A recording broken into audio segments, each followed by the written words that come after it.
bots. That's why Trade Tracker thrives on this particular board, and we see that both players angle toward that. But the main difference was the Lyres had the LDP, which scaled his carries, versus Coinit had the bulk, which just made it everything more bulky. However, the Lyres having the Flicker Blade and then having that Renekton just a bit put a bit too much on the Coinit. Even though Coinit had that very potent Garen with so many mods, it wasn't just quite enough to be able to take him down. I think that that's also had a pretty insane cash out from Trade Tracker, right? In terms of the emblems, I mean, they almost looked hand-picked. His game was we saw it in stage 4, and in stage 4, he was still 81 HP because he was just so stable after the cash out. There wasn't not even just a strength of the emblems working with his comp, but there was no dizziness, right? We have sometimes with Trade Tracker, there's like a 1 or 2 round tax where players are trying to adapt their board to the emblems they're given, and you lose some HP in the process. Not the case here for Lidis. Yeah, Coinit was cashing out on like a bit lower HP, and he had like no units. Like he was staring at 30 gold. When he cashed out, he had like some miracle board coming together from really no resources. So exceptional play there. However, looking at like Elias' board, he was extremely capped. But the issue is he had so much gold here and just a bit of components. He didn't reach the critical mass, even though he hit all the upgrades. This board needs time to scale. The scaling comes from the Zalplops and Urgot cashouts, and he just didn't have time to get enough of those to reach the critical mass to outcap everything, and that resulted only in the... And the other of our top 4 players is, of course, Volta, who, I mean, he does it again, right? Playing reroll, playing a line that we don't consider to be very meta right now with Elise and just Nitro reroll as a whole. I will say, most players we've seen playing Nitro in this tournament and in Cup number 3, it was Nitro with Veigar, which I am not a big fan of at all. I think it has the same exact problems that Kog'Maw reroll has, where in stage 4 and 5, it's just not enough DPS. It's single target. You're just not clearing these boards fast enough. Whereas Elise is very different, right? Elise, I think, is just a much better unit in terms of clearing boards and staying relevant in stage 5 and 6, especially. I mean, you have to give Volta some credit because the man back to back just finds success with any line he takes. He does simply not go down. He just refuses any line, mostly reroll, to be honest. He picks, it's just successful. Like Bandai, you've been a rerolling yourself. What's the recipe here? For Volta, I think he has his own recipe. I can't speak. I think it's a family secret for that one. But I think standings are ready. We're going to check out what is going on this first page. Of course, the bottom 8 players were already eliminated yesterday, and everyone else here is going to be in big trouble. We're seeing players like Travis not really able to make it work. Even Raiko and Bensak, a wrench is thrown in their plans with an 8th place here at the end. Absolutely. We have also confirmation in terms of the players we're going to see in a... we have already another cut of the 8 players. These 8 players. Yeah, that between 24 and 17 that will be dropping down. So pretty much everyone on the screen are out. Raiko, almost there. Just really sad that 8th place for those players. And on the opposite side, players like Pepoglad started off with 2 8th places. It didn't put him back. And a first to just barely make it into this top 16. We'll see what he can do in these next few games. Cutoff expected to be around 60 for day 3. So, I mean, he can still do it. Everyone here can, but it's going to be pretty hard to do. And Klikornin, I mean, I believe we have confirmation from our production that it's going to be 12 games, not a single bottom 4. He is absolutely smurfing this tournament. Yeah, and then if you look at down a bit, like we see Solo, even though he did find one bottom, he's not any behind. He's in exact same points as Klikornin. They're just rocking in, and I'm pretty sure they are guaranteed or almost guaranteed into top. No, they are. Yep, 100%. Yeah. We've never seen the cutoff be as high as 64. And remember what we talked like 3 games ago about double fine to get in there? It's happening. Yeah. I don't want to believe. I'm going to still say it's too soon to believe. No one cross your fingers. No one start cursing double. We've seen him end up on tiebreakers, finishing 9th, finishing 10th in EMEA finals. 2 or 3 sets out of the last 6 or since set 6, basically. It's happened 2 or 3 times, similarly with Enzo. So he's been so close before. He needs around a 3rd on average, maybe a bit better to make it. He's 9th right now in the point total. I mean, if anyone can do it, it's double. But he's dealt with heartbreak like this before in the past. Okay, are we living in the universe where Cognit is winning out whole cup? He's almost there. If I speak, I am in big trouble. I'm not gonna crash or curse anyone. I'm not gonna have Coinid and all the high rollers messaging me like when I crash or curse what jungler Elias in my DMs a second later. Literally, I am not gonna say anything. I'm lawyering up and making sure to avoid any criticism in my DMs. Honestly, like from all the top 16 players we have left over, absolutely demonic performance. I think we haven't seen that much Cornen like POV, but the most one that I was stunned by was pretty much Volta. Just like I know I talked about it, but like keep picking those unique spots and just like having success with is something very impressive. And like players would love to have that skill and being able to do that well as he does. Mm-hmm. Are there any comps that you think we haven't seen yet? Maybe on broadcast or in general in the tournament? Any kind of like the very niche stuff that you think could work out? Even, I don't know, maybe artifact specific stuff? Is there anything you're missing or hoping for in these last few games? Shift TF. We've seen Vomendev tried to play the TF, take a page from the Domino's book, but not too much of a success. The wrong page. I think he took the last page in the book. He should have started from the beginning. Unlucky 8th place for Vomendev. And especially, I'm talking about Vomendev because we talked about him with him in the first day in the interview at the start of the show. He was realistic about his chances of making day 3. Coming into the first day, he had a very good day, so I think much more hopeful in this day 2. In this game, he was on, I think, 48 points, so just solid results the last 3 games. He would be fine. He would be maybe making it, but he got an 8th place. So it's really hard, and this will be the real test for Vomendev. Can he mentally not really just regret what happened in game 4, lock in for these last 2 games and still make it in his first ever EMEA Finals appearance? I think it would be a great story as well. So fingers crossed, and really good luck to Vomendev to try and do so. Yeah, so from the players, like I'm personally rooting still for the Polish homies that are doing so well, Kubix and Pipoglad. So who is your pick for the at least top 8, not a winner, just a top 8? Well, I have been living in Warsaw for 5 years and there's no more Spanish players, so I will now proclaim my allegiance to the Polish nation. Let's go Kubi, let's go Pipoglad. Fair. I mean, I don't think there is a point picking French. There is already too many of them in the top 8. We have to have, some diversity in the players. I think we are going to be going to lobby 1 for this next game, which means that we'll finally be able to see Klikornin. I really do want to see. I know he played a lot of Vanguard Marksman yesterday. I'm just curious to see what he's been doing to find so much success. I'm not going to say it's surprising because Klikornin, I think, has really developed a lot as a player in the last few sets, but this level of dominance from someone who is not already considered a tier, like S-tier player, is rare in EMEA Finals, right? This is where most players come in their best form. We've only seen this level of dominance from Enzo in the past, from Volta in the past, from Double in the past, from tier 1 players who you see at the top and you say, yeah, it makes sense. For Klikornin, it's just really impressive for him to continue improving every single set, and this now reaching his peak form in the most important time in his career, right? With everything on the line for EMEA Finals, attack ground, and for set 15 and the pro circuit as well. I mean, in terms of like the selection, we've seen players leaning again and again more towards the Exotech, and if he was like the marksman, and he was known perhaps from the scrims as a marksman one trick, and he understands the line properly, and he knows, like we've seen the like double being stable in one of the games of Philios 1, which was crazy, just Leona pretty much hard carrying of the triple bramble with the argument. If you know those niche spots where you need like double, triple combat argument towards one comp, and it's gonna be stable over the 1 stars, this is the recipe of success. Just being aware of those niche lines where you know it's gonna work even if you don't find the upgrade. And coming to this lobby, we'll also be seeing players that are on the very lowest end possible right now in the top 16, which is 46 points.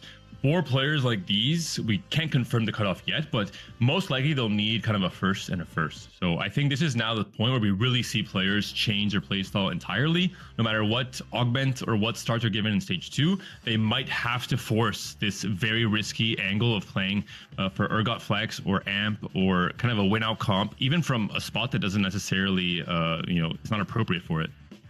Yeah, this is absolutely those 46, 47 amount of the points players. They need back-to-back at least on average a third to make it through. I believe we need to like around 62, 63 points cutoff if I'm not mistaken. We'll have a confirmation later on down the drain. But from those players, I'm rooting for Moment, honestly. Like he has been pretty stable with his line selection. He wasn't picky on the lines, and he was avoiding the exotic as he mentioned. So I read the script, and I'll tell you what's going to happen this game. Tomino will win the game with TF reroll, and then he'll tell Moment Death, "This is how it's done, buddy. Learn from the master." Oh, you're sending the buddy already dead last? That's so nice of you. I'm sure the other fellow representatives will be just DMing, sliding into DMs with the. Yeah. I mean, maybe some shift TF. You know, that has potential. Hopefully that'll be the case. Double also going to be here in this lobby. A player we've talked about is on a historic run, first, second, to try and make probably a record-breaking comeback, especially considering his point total at 7 games. It was 25 points, which is just incredibly low. It's even too low if you're at 6 games at 25 to try and make it day 3. So if Double could do it, it would be insane as well. And not the hardest challenge now, right? 48 points, 9th place. You're pretty much on the bubble. Oh, 48 is wait, it's so top heavy then. Like I wasn't actually like I was looking at. I just realized that he was at 9th, so it should be a bit lower than given how much Gordon and Solo accumulated points altogether. Makes it a lot easier for the down like lower the standings to make it through. The cutoff has been as low as 59 points in some cases, which I think is where Double lost on tiebreakers on 59 a few sets ago, and as high as 62. So if it's 62, some players are not out, but they have to go first 100%, and then have tiebreakers, players like Pepoglad and Tomino. I expect it'll be a little bit lower, probably 60 in this tournament. I think you can see a little of stress on some players' faces, like Xperion, Kubix, and Pepoglad here. It could be that they are just locked in, but and then you have Double, who is just like, even though he needs placing, is just, I don't know, this man is just untouched. Oh, actually, I said I was rooting for Kubikson. I just noticed a certain football club's crest on his betting there. I'm going to go ahead and say I'm rooting for Pepoglad. He's the only Polish player for my eyes. I don't know what you mean. Well, Alan, you don't know what I mean, and you are also not casting this game, so see you later. And for my final magic trick, I will transform 1 Polish caster into 2 British casters. How about that? Wow! It turns out everyone was inside of each other all along, the nesting doll of possibilities here. Loot subscription. Barry, David, as you guys have been setting up very well on the analyst test, this is a hell of a game 5. We've got, Colin on his absolute tear through the tournament, actually going to get to go face to face against Double, and we can only, of course, see a single player go first. And we are in game 5, and it's the G5 player, Clickhonen, who has been the talking point of the day so far. We know what to expect from Solo Gasang and Volterix, the other 2 players having this incredible lead over the rest of the pack. But Clickhonen really just been playing the standard meta stuff, whereas Volta is doing Volta things and crazy shenanigans. Clickhanen's just recognizing the best spots for the default lines, and he's making it work. Barry, that G5 joke was so bad. I think this will be the first bot 4 of Clickhornen's tournament. Congratulations. You mastered the art of caster cursing already. I am proud. Oh my gosh. Well, I apologize to the Turkish fans if that is the case, but he's got enough points to at least take 1 bot 4. All right, we've got some curses. We need to give them out before it's all said and done. Beppo fighting at some early bits and pieces here, but gentlemen, now that we know we're in the loot subscription, we're an incredibly high stakes game for all of these players involved. They're going to try, just get a few steps further to realize some of their dreams. For some, in terms of the shape of the overall lobby, what should we be expecting? I think the real Go bigger narrative here is Double, right? If he can continue this streak, if he can continue this legendary run, there's no more fitting player than Double to do so. And equally so, what the playstyle will look like for someone like Pepoglad at 46 points, someone like Tomino at 46 points. Yeah, I think it certainly is the case where some of these players that have been happy picking up 3rds or 4ths, Tomino in particular with this TF where he's managed to squeeze out a 4th, where he is in the standings, you can't be defaulting to those lines. It feels like you do have to go for something that is able to contest the top of the lobby, especially when you know that Double even if he doesn't have to anymore for these last 2 games, it has got it locked in his mind that he's just going to go for this first place contest. I don't think we're going to see a change of game plan from him at all. No, very much throwing down the gauntlet across the field. We do have ourselves a tiny pause to make sure all the technical bits and pieces are sorted out before we get things truly underway. But honestly, gentlemen, I think this has been a fantastic tournament just getting up to this point. Only one more day to go after this. One champion to crown of Cyber City for Amir. And this lobby, I think, is such a great example of everything we've seen so far.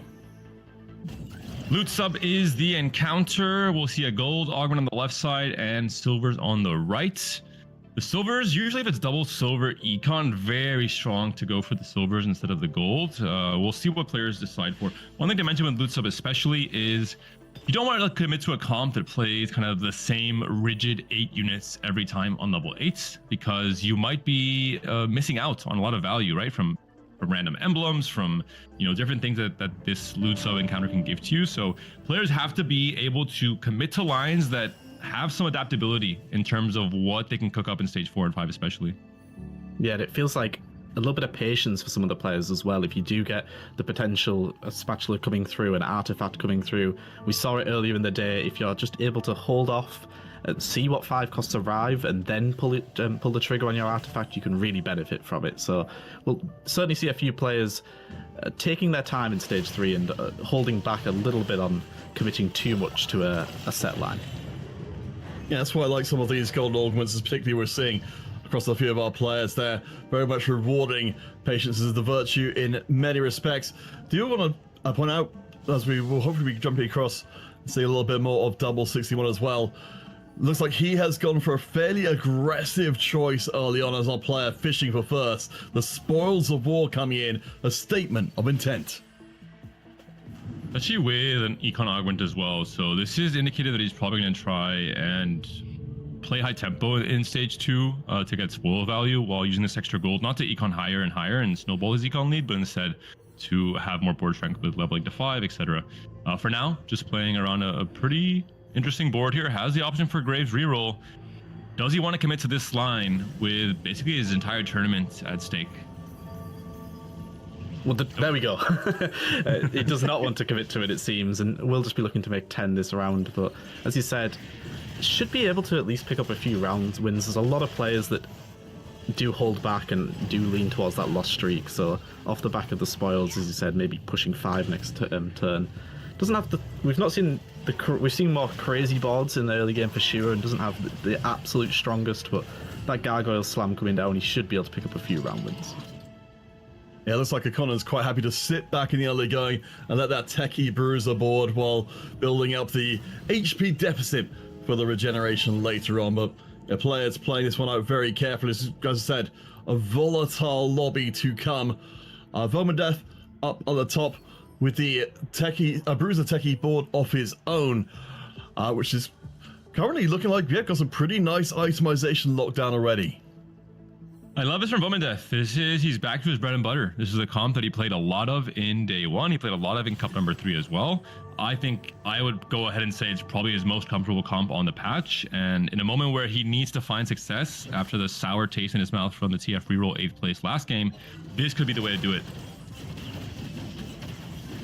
The player that is sitting down low in HP, but off the back of actually picking up risky moves, Kabixen has put together a pretty good board, and it's talking about some of those silver pairings. If you're able to put together a streak off the back of risky moves, then you are really in a comfortable position because it's just so much extra gold you'll be enabled with. Yeah, being able to get onto the carousel early without taking any more damage, it's absolutely crazy stuff. Kabixen right now, yeah, just getting the Morgana and the Silas. As a lot of our players are doing, just trying to grab the Vanguard pairs early on for a bit of raw board power. But Kibi, of course, will, even on the 3-round win streak, still be first out on carousel. No Cypher units. Bad news for someone like Tomino, who I think is going to try and play for Amp. Pick patience is a virtue. He's playing only a single Nidalee on his board for now. We talk about players who are on 46 points. They kind of need to first in these last 2 games, need to play these super risky lines from the very beginning of stage 2, and that seems to be the angle for Tomino. But he did pick up a glove, which I'm curious about. Yeah, I'll be interested to see exactly which way he does take this. Very committed to this loss streak, which makes sense, as you mentioned that Panda does need this big performance, is right at the bottom of the standings. But yeah, picking up that glove, we'll be interested to see exactly which way he is taking this. But for the time being, is already sitting on 30 gold, so is in a pretty comfortable position. I imagine just will be trying to squeeze out that 5 loss. And especially with Kabix and Dan towards the bottom there, having slammed absolutely everything that's coming across his radar. I love having the early gloves in place as well to push him forward. We'll see if we can avoid running into too much trouble. It's Experian on the other side, who at least hasn't been pushing super hard to maintain this win streak, but has some good slams of his own. We've got to watch out for those healing orbs. If Experian's board gets the kills in, then he can really snowball, but I think in this case it's just not going to happen. Looking at the lose streaks, not really any player that was able to cash in or lock in the Cypher for stage 2. Many would have hoped to, but there was no Draven and no Galio on the stage 2 carousel, so just that much more difficult than try and find it, which, I mean, it's a sigh of relief for any of the tempo players, because usually if you're a tempo player preserving HP, you really don't like seeing, 2 Cypher players having these huge cash outs. You're going to lose to them in a big way probably in stage 4, but for now, much more balance in the lobby tempo. Yeah, no one that the rest of the lobby's keeping an eye on instantly is thinking, oh my god, that is someone that we need to be worried about. But the player right now that might be the case for Kabixen off the back of that risky moves, putting together the streak, certainly is a player that is sitting pretty. But we do see people glad here. Another player who's put together a pretty strong board, and we've seen it a lot throughout the day. A lot of players leaning towards these open fort approaches and a leaning loss streak, but a fairly strong lobby overall, counterfeit in this early game. Yeah, as we're talking about, we have a lot of players picking up very, very similar boards to each other. It does certainly seem like, as more and more of these games lock in on this particular patch, our players much, much more narrowing down what they're doing. As you said, David, the lack of Cypher in here means that we are seeing perhaps a little bit less resources we might have otherwise. Only Kabixen coming out of stage 2 with the full streak. I did say I was confused as to why Tomino picked up a glove.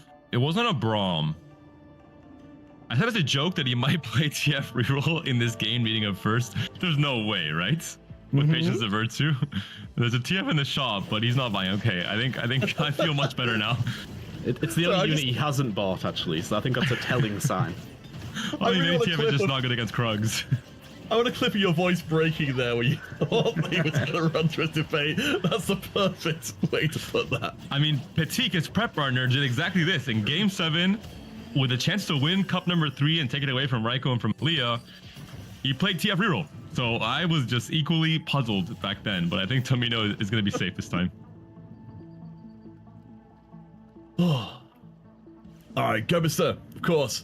Another player who's looking to try and make a big impact is on the slightly higher end of points in the lobby. Only Kakonan, of course, is way ahead of everyone else on 63 to everyone else is around 50 points overall. Gobo, looking like a pretty good board, has been using the good for something to get a little bit more gold injected in from an otherwise, less gold heavy lobby.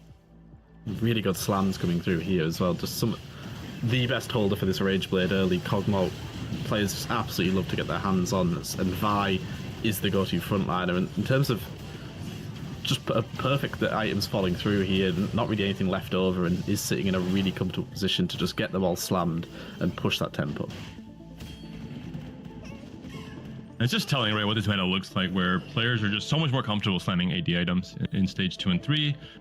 They have just a bigger selection of comps they can play for.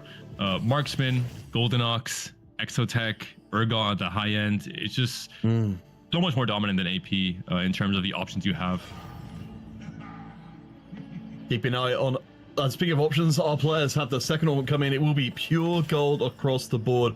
Just seeing if there's anything particularly spicy. Gobo, who did pick up the good for something early on, is going to turn that into forward thinking as well. So definitely trying to double down on his goal, whereas a lot of the other players looking for combat power. We'd already seen just how strong his early game board was, so it makes forward thinking an even safer pickup. The one thing you sometimes consider is, am I going to be getting massive losses in this stage? Am I just going to be getting absolutely rolled over? But we'd seen Gobo already had a pretty strong spot, so it makes forward thinking an even safer pickup, and we know the upside that now gives him as someone that can really look towards just hitting all these legendary units and pushing to level 9. Oh, some rat tactics will be seen. Double will do anything he needs to do to make it to day 3, including Zephyring an opponent's unit every single round of this game. Outrageous. Well, that's all, as we see Click playing here against Double, just want to take a moment just to recognize Click achievement getting this far. Click never made it to the crown level before this point. For him to be performing this well against the field that is studded with incredible players is a huge testament to his growth. Yeah, and I know he's actually talked about moving over to EU West for the practice, and I think really focusing up this season. And I think it's showing that that's paid off. He's realized that, okay, he wants to be competing against the best in EMEA regularly, and he's showing up here when it's mattered most. And you've got to consider what's on stake this season. This has been one of the most intense seasons of TFT competitive. There's been so much on the line. And being able to catapult your game forward when we have the most stacked Golden Spatula we've seen in terms of absolute depth of field is super impressive. Not the best spot for Vomandeth, only sitting on 5 copies of most of his carries, just the Alistar 3 for now. And I mean, still sitting at 50 gold, still has a lot of econ to work with, can slow roll this stage 5. From most games that we've seen Vomandeth play Gorilla, it has been from a very dominant stage 2 and 3. Going into stage 4 usually with around 80 HP and having hit most of his 3 stars on tempo. Well, I mean, we're seeing exactly on the other side why that isn't the case. And Conan running the same units and slowing down this ability to get online quickly. Because certainly, Vomandeth has taken just the power from the August instead of anything, just let him hit his board quicker, and that's what's keeping a cap on his effectiveness in the game. 2 combat augments coming through as well, and getting that red buff from the first one. We talked about it earlier. You in the late game, especially if you get a brand online, you have potentially 3 full item carries to itemize.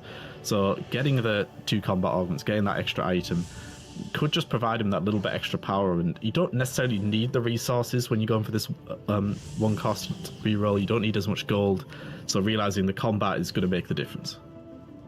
Kubikson, 8 win streak, 3rd pick, gets a Zeri with a sword. I don't blame him for the thumbs up. I mean, that is just too free for the Polish player. Cyber implants as well.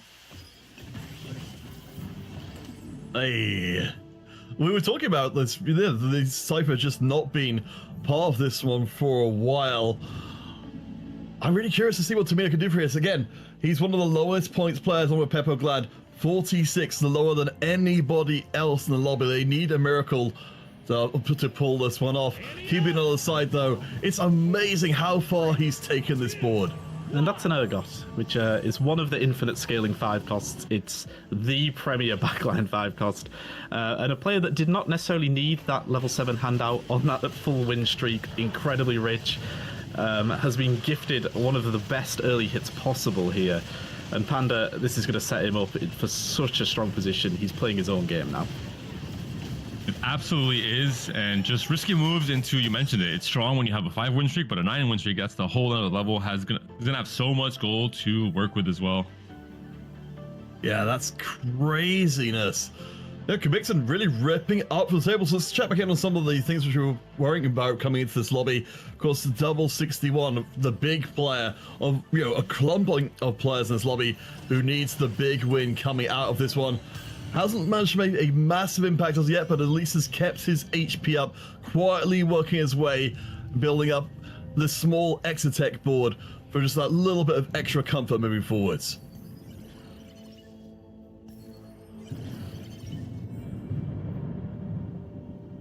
I'm really worried about this lobby. I'm starting to see a lot of players leading EXO, and we've seen what happens when there's 3 or 4 players on EXO.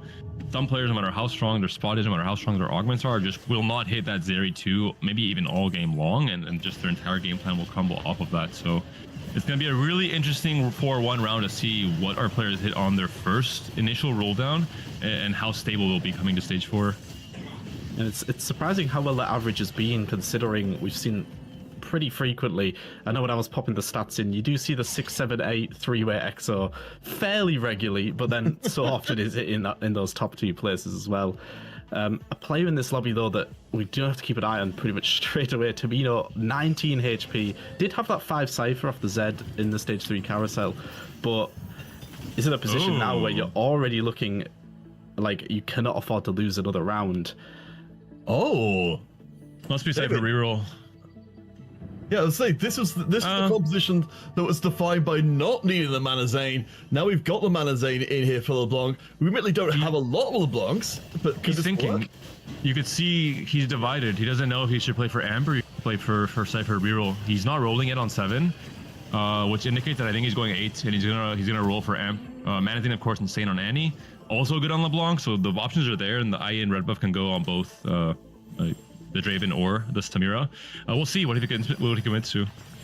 Yeah, you could see on the camera there that he's rolling. Slightly unconvinced, but has made his mind up, is doing this roll down, realizing how powerful this LeBlanc can be now that this Mana Zane has dropped. But the unfortunate spot, as we said, not many copies already, and so he's going to have to really manage to pick up quite a lot here. Pressure is on, of course. Spoken to Tamino before, this is his second regionals ever, but it is his second in a row. Yeah. So he managed to hit a decent amount of the stuff he was looking for. He released this all to get online right now. At least we've got the second item, the LeBlanc, to buy a little bit more out of that Mana Zane.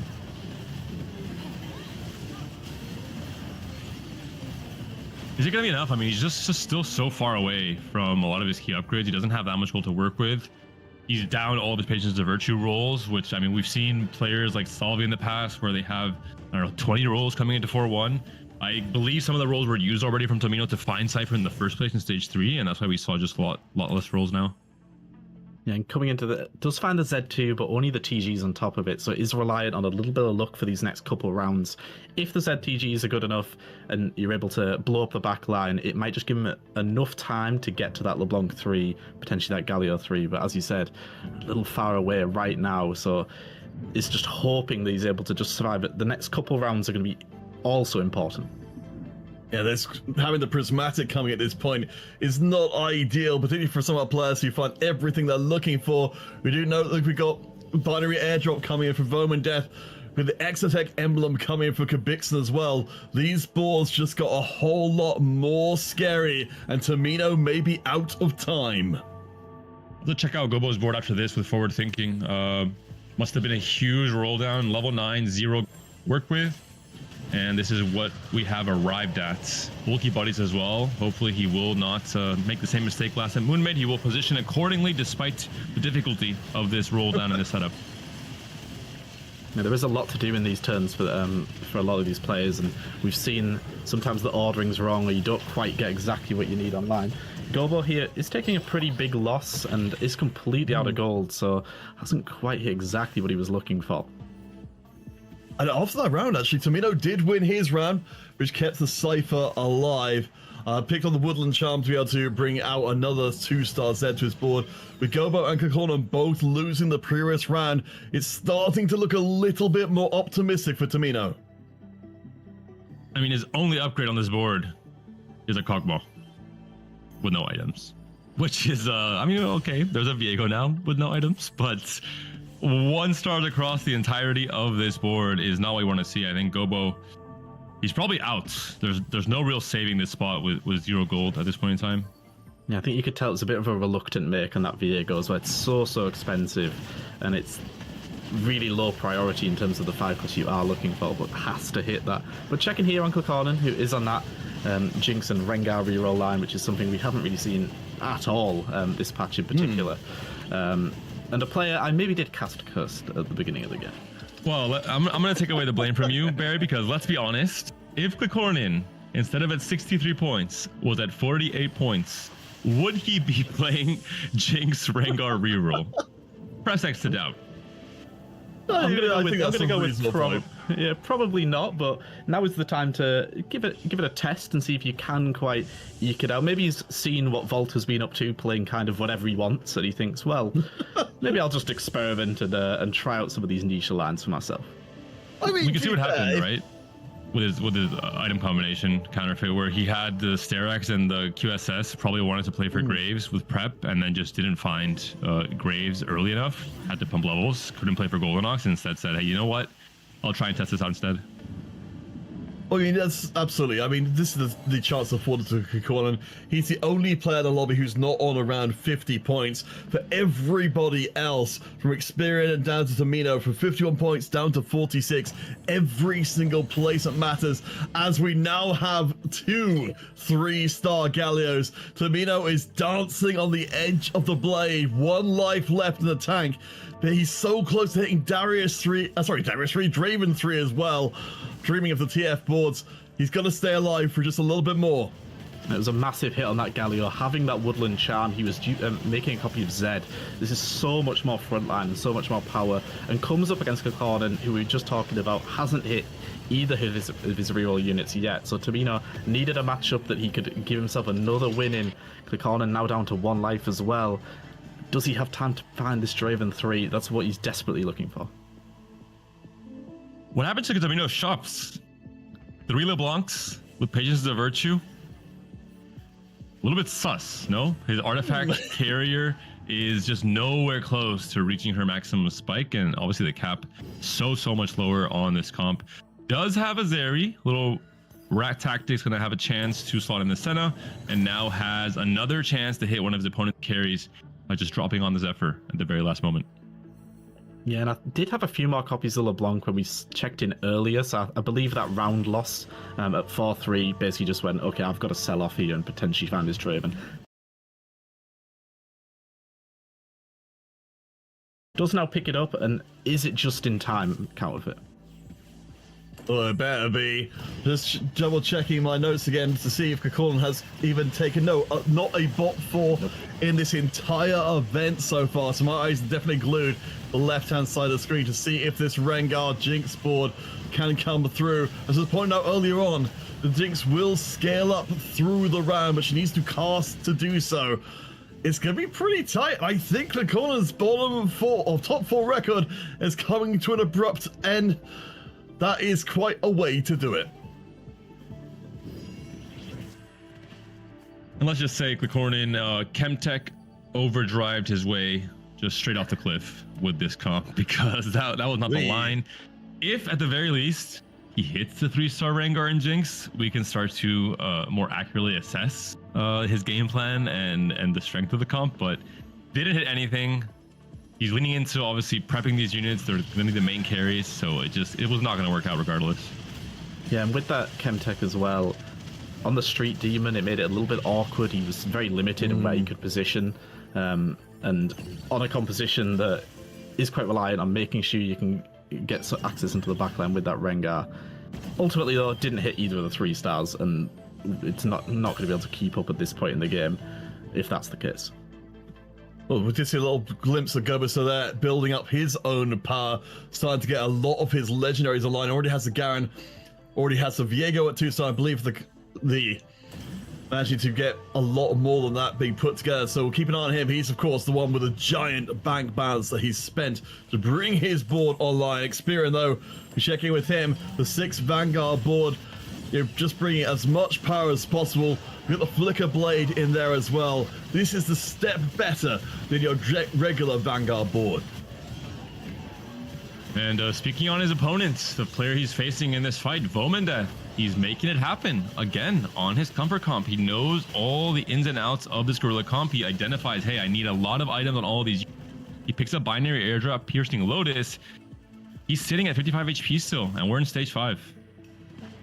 Yeah, the binary perfect addition right at the end there just lets you have so many of these units activated, and triple combat essentially, getting extra items coming through, having that Piercing Lotus really does need it to bridge the gap to some of these compositions as well. Tamino just clinging to life, as is Kabixon, who was our other big potential player early on, had that massive win streak and so much gold to work with, has ended up on this Exotech line, but doesn't even have the Sejuani 2, which, considering how much gold he had to work with, isn't ideal.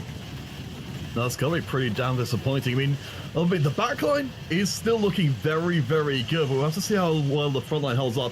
up against the mirror image of the board that has more of what he would like to see. And the last bit of shielding from Light Shield Crest might be enough to shift it, but no, Kibi takes the loss. We'll have to get very, very close to being eliminated to keep our eye on the far on the right-hand side. I think still not any more eliminations. We've got 4 players of our remaining 7 very close. Well, Gobo's made it work. He found the Garen 2, he found the Kabuko 2, he found the Urgot 2 as well, and the Viego now is fully itemized. He did just take a loss. Not sure entirely against who, but it's a dire position now. The one silver lining is Gobo has been qualified to tech round for well, a while now. Doesn't really need to push for the day 3 just for that, so a lot less pressure on his shoulders. Has managed to survive, losing out to Tamino.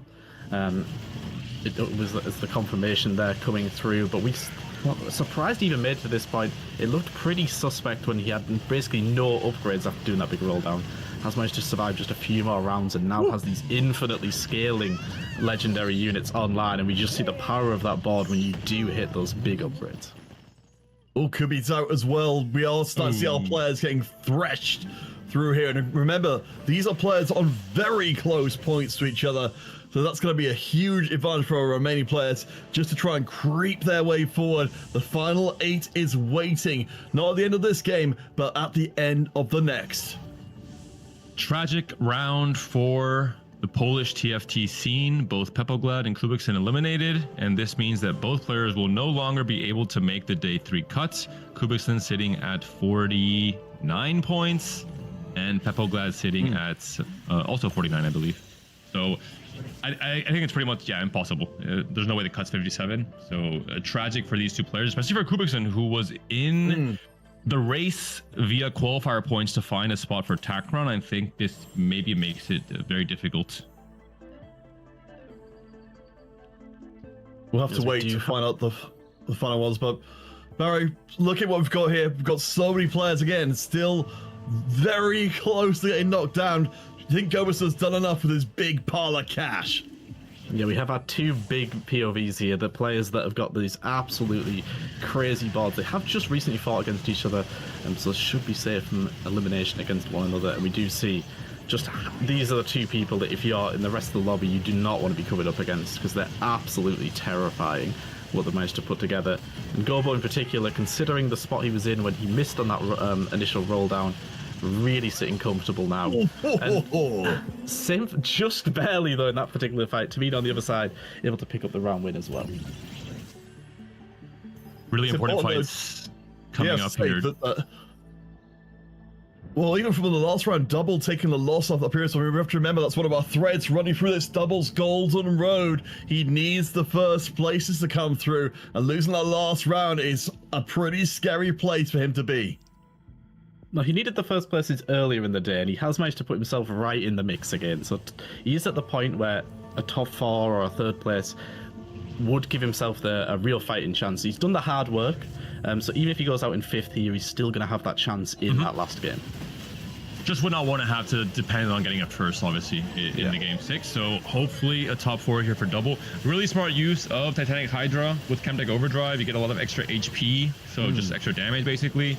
Again, we talked about it. Loot subscription. You have to be able to adapt to what you're being given in terms of artifacts, in terms of your comp. And this is, I mean, Double's the master of this, right? It's his strongest skill set is being able to be so creative and flexible when it comes to playing TFT. Just hold my breath to see if we've got any more eliminations, but I think, yes, we have. Just the one. Tamino is out in 5th place. Our top 4 is here, and Vomadeth is standing out ahead of the crowd. More HP than all 3 remaining opposing players. Yeah, the one player with a few lives to work with, but Tamino dropping down there, that was one of our players that had an incredibly capped board. So for the likes of Double, a job done in this particular lobby. Getting into that top 4 is a really, really good position to be in. If he can just squeeze out a few more points, that would be his aim. But as has been the case so many times before, we have a full French top 4 contingent. Oh no, I thought you were going to mention it. I was going to keep quiet this time, but it is what it is. Talking about Tamino though, great run, great interview in this day too. I think a great set for him overall, but this 5th place puts him now at 50 points coming into the last game. So also, if not impossible, very, very hard for him to make the day 3 cut, unfortunately. Yeah, I'm thinking about 53 is where you're going to approximately be.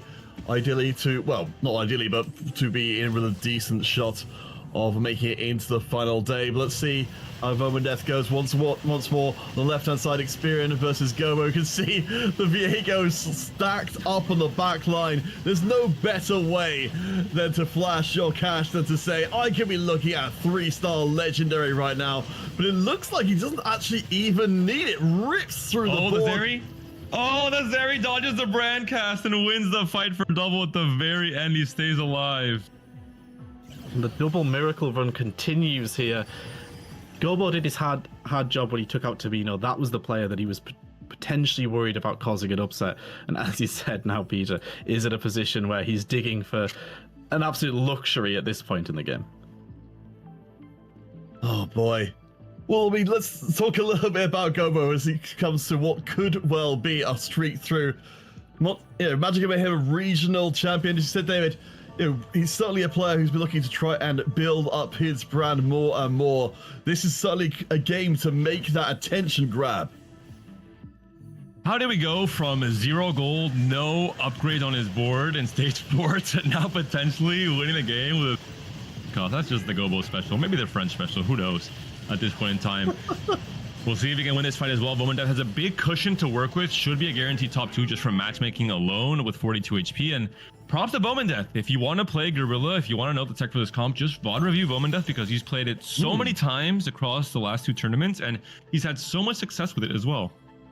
Double does pick up the round win there, but as you said, with Vomandeth having that extra HP, you just assume Double is on a timer here of just when he'll come up against this Gobo board. Double just wandering over to the Viegos there and just having a look and thinking, Counting them on the screen.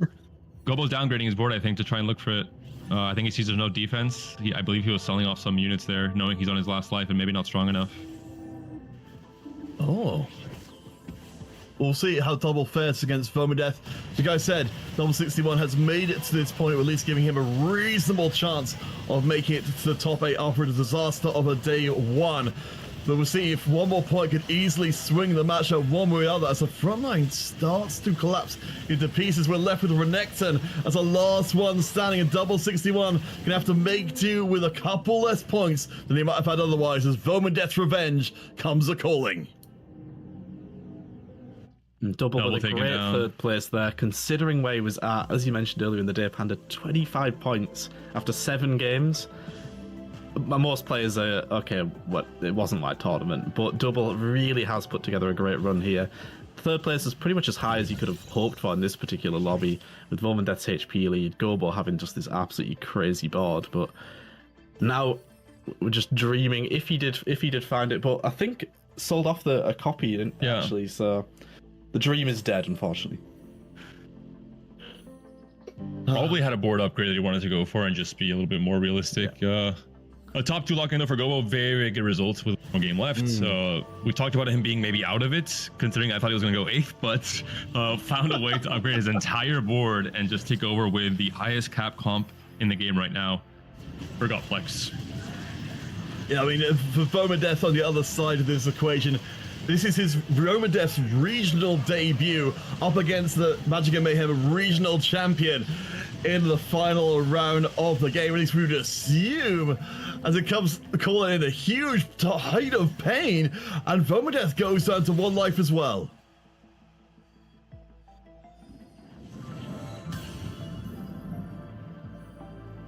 The closer fight than I anticipated from Vomandeth's board. We saw the Zyra there with a few units off the live on the side of Gobo, but very little HP for all of them. Maybe 1 more cast could clean up.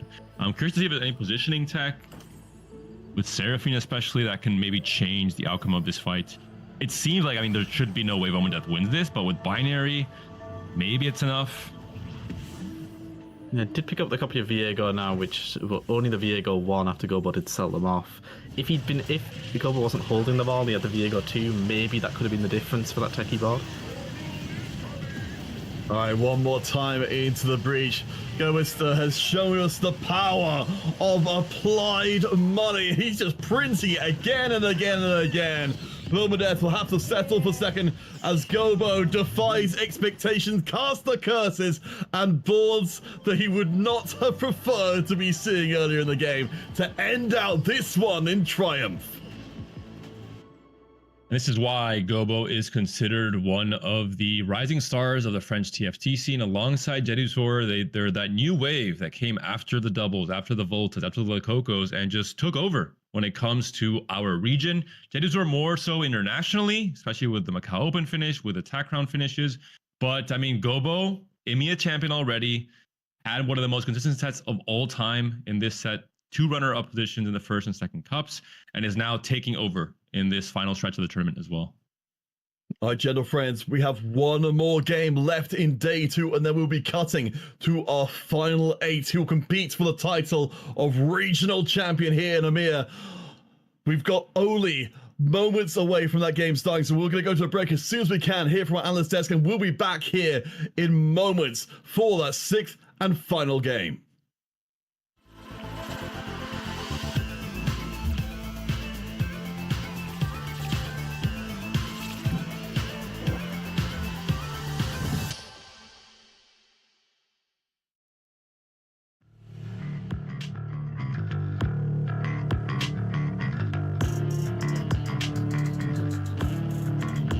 I feel good.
To change the name this time, click on and not getting the win. Not this time, just going the reverse standing. However, Gobo being able to pick it up.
Ready.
Almighty go!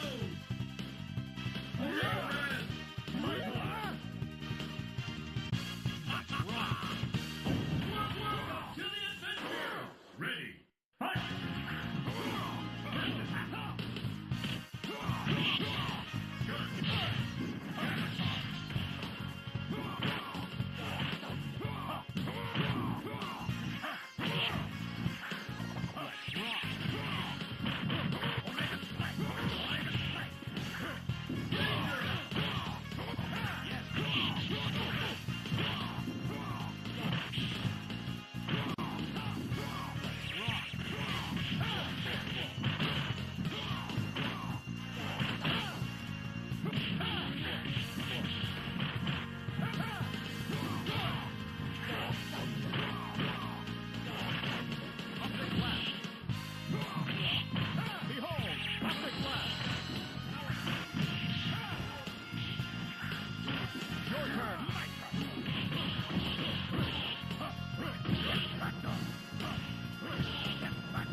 Here comes a new talent!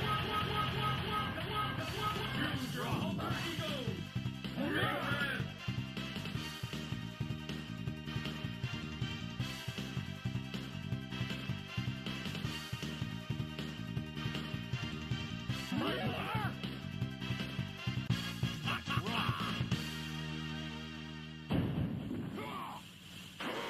Ready! Fight!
Here comes a new talent! Welcome to the adventure! Here's the Welcome to the adventure! Ready! Fight!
We're at the point now where Coco's starting to build up a serious amount of boards, so that's a ton of money for both of them, a ton of rerolls. They are going to surge up from the bottom of the table. There's a Z on the carousel there. There is our Cypher player in the lobby, of course. And I suppose with there being two people that have been selling off their board frequently, if you are playing Cypher, maybe, if anything, it removes that stress of trying to, I don't want to get too strong and accidentally win this round, especially with the Galio. You kind of just know that there's round wins that will arrive, and you don't need to pay too much attention to that. Enzo is actually no. Enzo already has a Z, so he actually is not tilted at all from Yellow Tomato deciding to go for the Z in the end. His mental is pristine. He is living in a wonderful wonderland where he has Cypher and no one else does. Well, I do want to take a second as we have a tiny pause there just to recognize Enzo's contributions to the EMEA scene. There was a time in history where EMEA didn't even get a single player into the top 8 at the championship or crown level. For 2 sets running, Enzo was a player who brought EMEA back to that top 8, and that will always be something to his credit.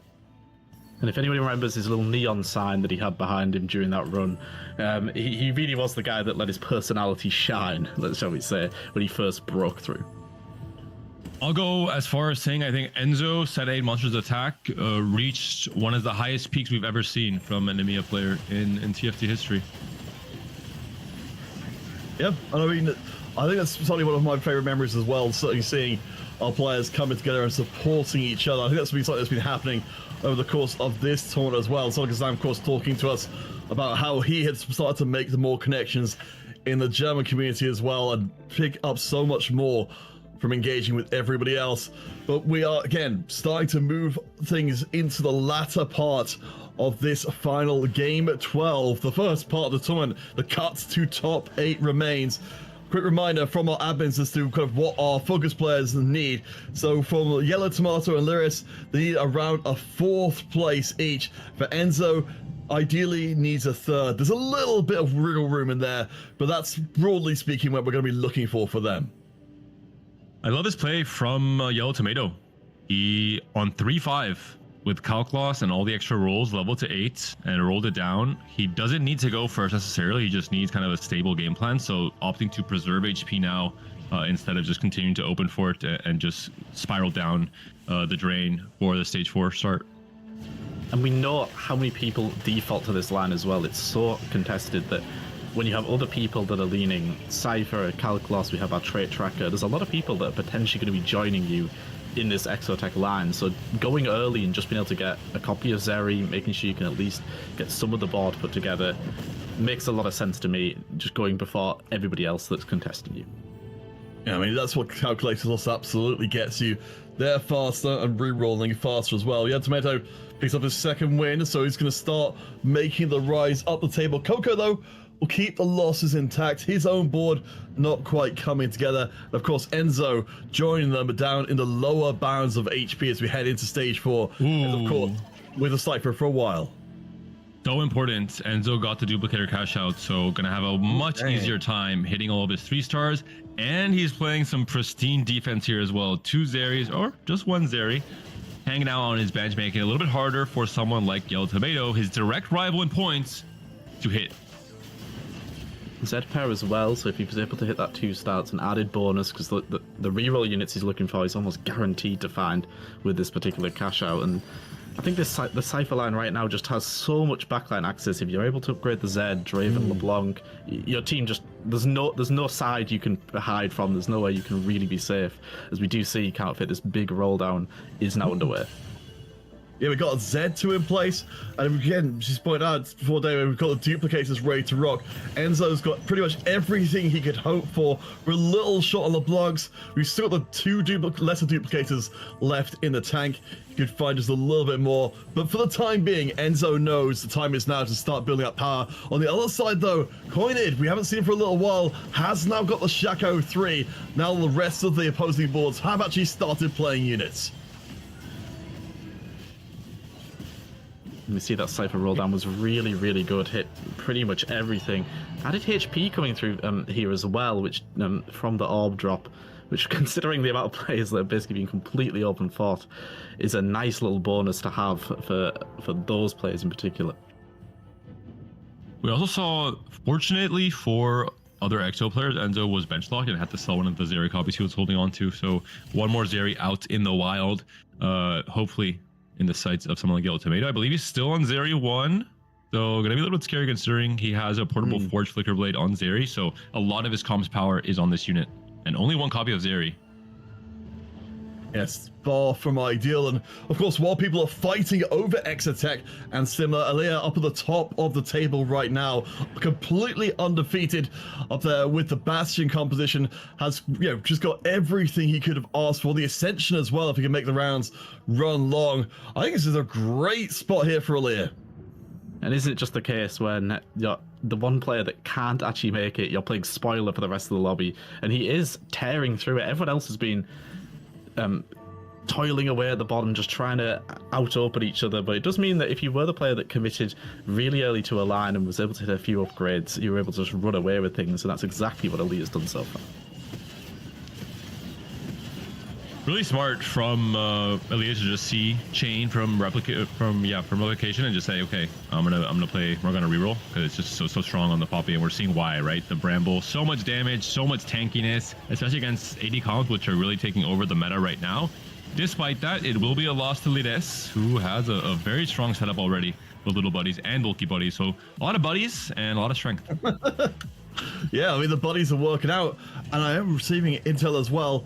I believe we're waiting or finding out what the if Sologasang is going to be able to put that trait tracker to use in the near future, but it's still holding himself up pretty high on HP.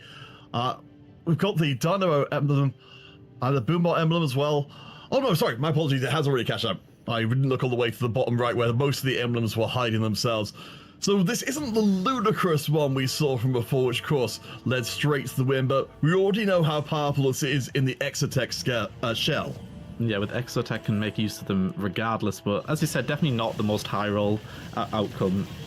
We saw the Varus there doing the classic holding the 3 emblems, and if you get another Reforger later on, maybe you can rip a few of them off. But as I said, any cash out for trait tracker really you can make use of on that Exotech line, and or it just provides you so much power by default.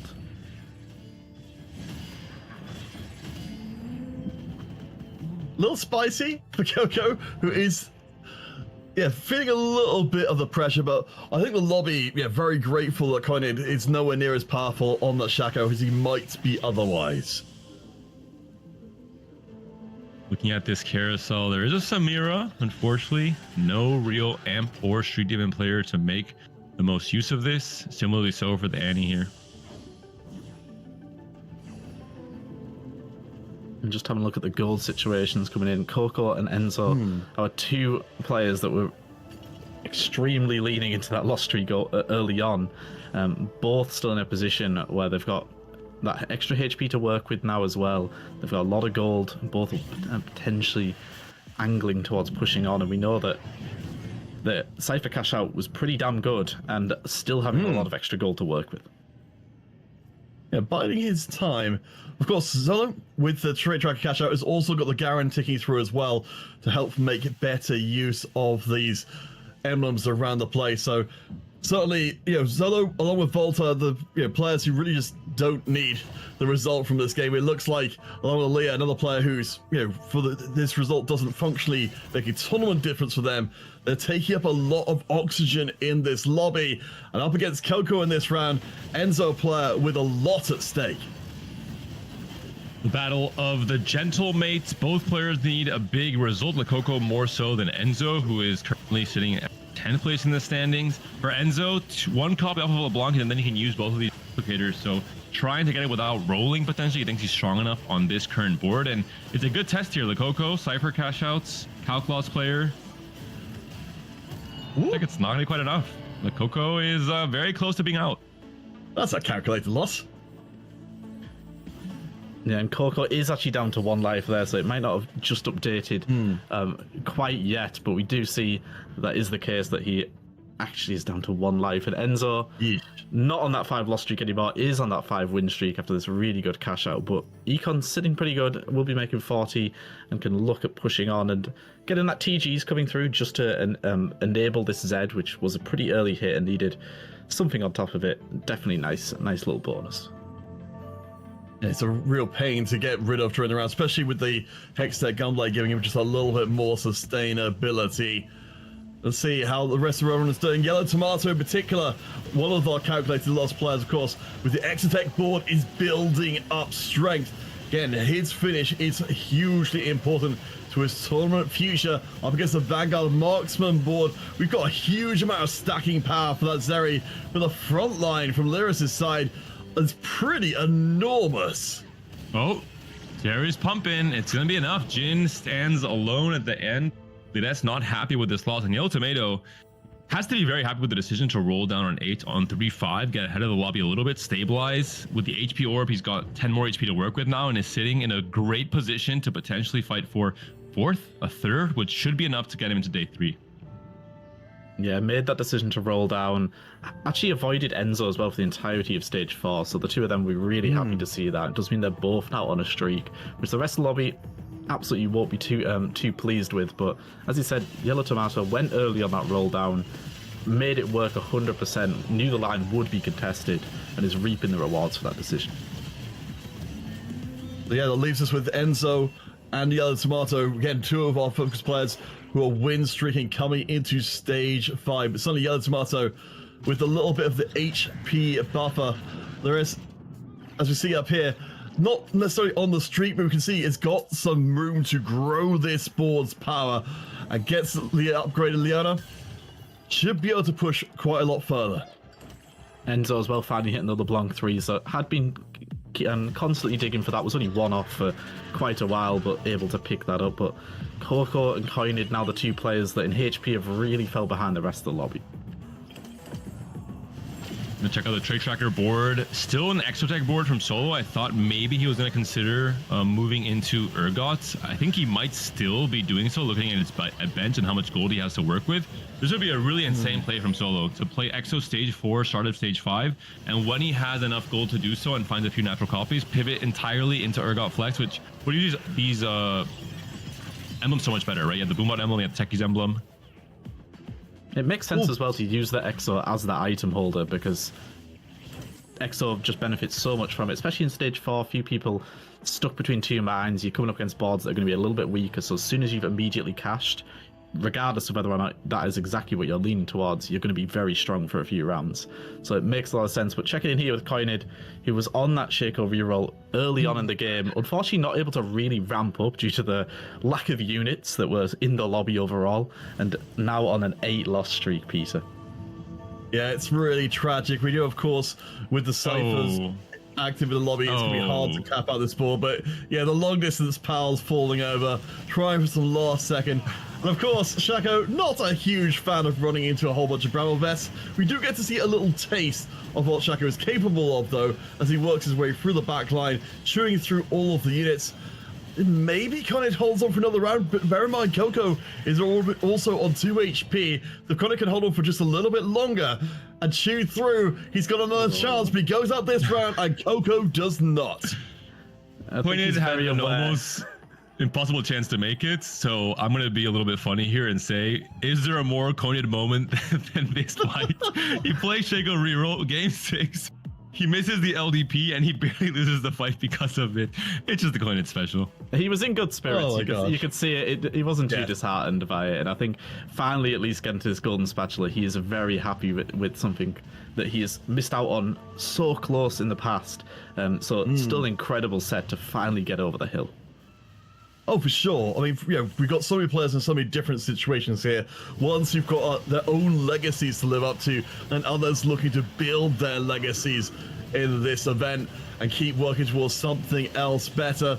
See if Yellow Tomato can keep holding on here. He's on a small loss streak of his own. Zidwani is pretty well laid up there for the shot. It's right down to the tail of the round. Zeri versus Zeri, and the bullets fly. Coco is down this round. There's an insanely important 1v1 between both of the Exotech players, both of the Calclaws players. They were open for it in the entire game, knowing that they would probably face in stage 5 with the same comp and a similar board, and it came down to the very last unit left alive for both of those players. Boombot emblem for Solo. he's just surely no. Doesn't want it. Just want maybe the copy of Zac coming along with anti-heal as well. Potentially, we know how strong this Zac is for scaling. So we'll have to see exactly if he does end up regretting that decision. I suppose with the Zac as well, you are denying potentially other people in the lobby is one of the most sought after units. That might have been a factor in his decision.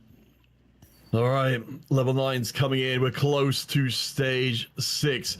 With 2 eliminations so far. Remember before, we're looking for Enzo, Lyris, and Yellow Tomato. They're fishing for top 4, or in Enzo's case, a top 3 ideally, though nothing is guaranteed. That's merely a guideline for what they're looking for. Yellow Tomato doing a little bit of rearranging to come to the next round. At least we can settle back in with the lower players now having enough HP to take more than 1 loss. Really unfortunate from Tomato. He pushed 9 because he knew that there was just too many Zeri's out of the pool. He was waiting for the Goku to die all of this stage 5. Finally, he takes him on himself, but just still not able to find the Zeri 2, not able to find 22. It's going to be hard. He needs, I would say, at the very least, a top 4 to try and make day 3. He needs a Zeri upgrade. Yeah, Zeri and Sejuani both not upgraded, really costing him here. And the advantage of the Exotech board is how affordable it is to at least get online. You see Jin 2 is still able to put up a lot of damage and on those 1 stars, but we're at the point at the latter stages of stage 5 that where you really need this Zeri and Sej 2 to make the difference. And we can see where a lot of those Zeris are hiding. Soliga Sang's board. It looks like ultimately he didn't go for the wild swing we thought he might be going for otherwise. It's going to hold off a little bit. Maybe we'll see the Kabuko upgrade coming in, but Soliga Sang is starting to drop off. Bear in mind again, Zolo has already secured his spot in tomorrow. He is playing now just to assert dominance.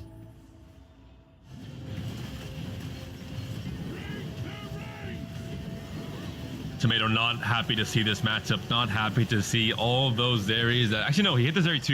It just missing the Sejuani for now. That could be the difference maker. We'll see if the trade tracker board from Solo is going to be strong enough. A lot of extra stats on all the extra units, but the Zeri is still kicking for Yellow Tomato. Is it enough? There's 3 units left alive. It's not. Tomato should be alive still. He has one last chance to try and top 4 here. A really close matchup that very nearly got that over the line. And Solo did end up sticking on this Exotech line. We thought potentially there was the option to go towards something like Urgot. It's so expensive to do, and especially when you've hit the Exotech board and other people in the lobby are angling towards it. Why give up that position to be in and just edging out the victory there?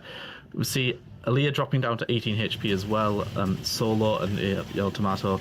There's a scrap to get into that top 4, but Enzo, ever since getting that big cash out, has just been tearing up the lobby.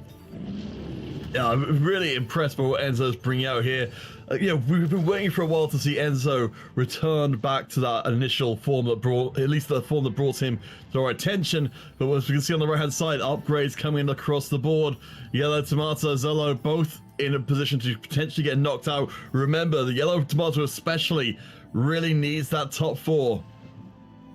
Tragic for Tomato, especially considering his direct rivals, at least in this lobby, Enzo and Lides. Lides 55 points, Enzo 54. They're streaking, right? They're at the top of the lobby. They're almost from HP diff, kind of locked in into top 4 already.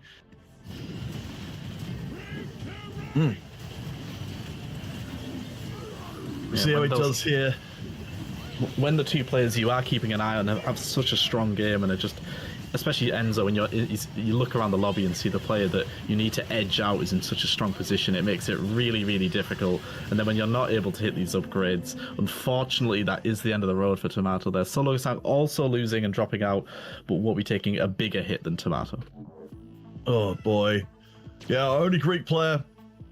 It really felt like he had such a good run there. You can just see him taking in the moment. I mean, for all of our players, just to get to this point at all, going through the cups, playing endless games on ladder, and at the end of these 2 days, the journey they've taken just to even be able to play in this game at all, and to see it come to an end for some of our players face to face is quite the thing. And Enzo as well, knowing that Tomato's a direct rival, playing the Zeri on this Cypher board as well, just makes a lot of sense. Has a Zeri 2 upgrade in the shop, but really does not need it. His main carries have been 3-star long ago, and since then he's taken over the lobby. 11 win streak, Enzo. At this point in time with this HP, I think he is almost a lock for day 3. He needed more points than everyone else at 54, so we'll see how everything tallies out after this.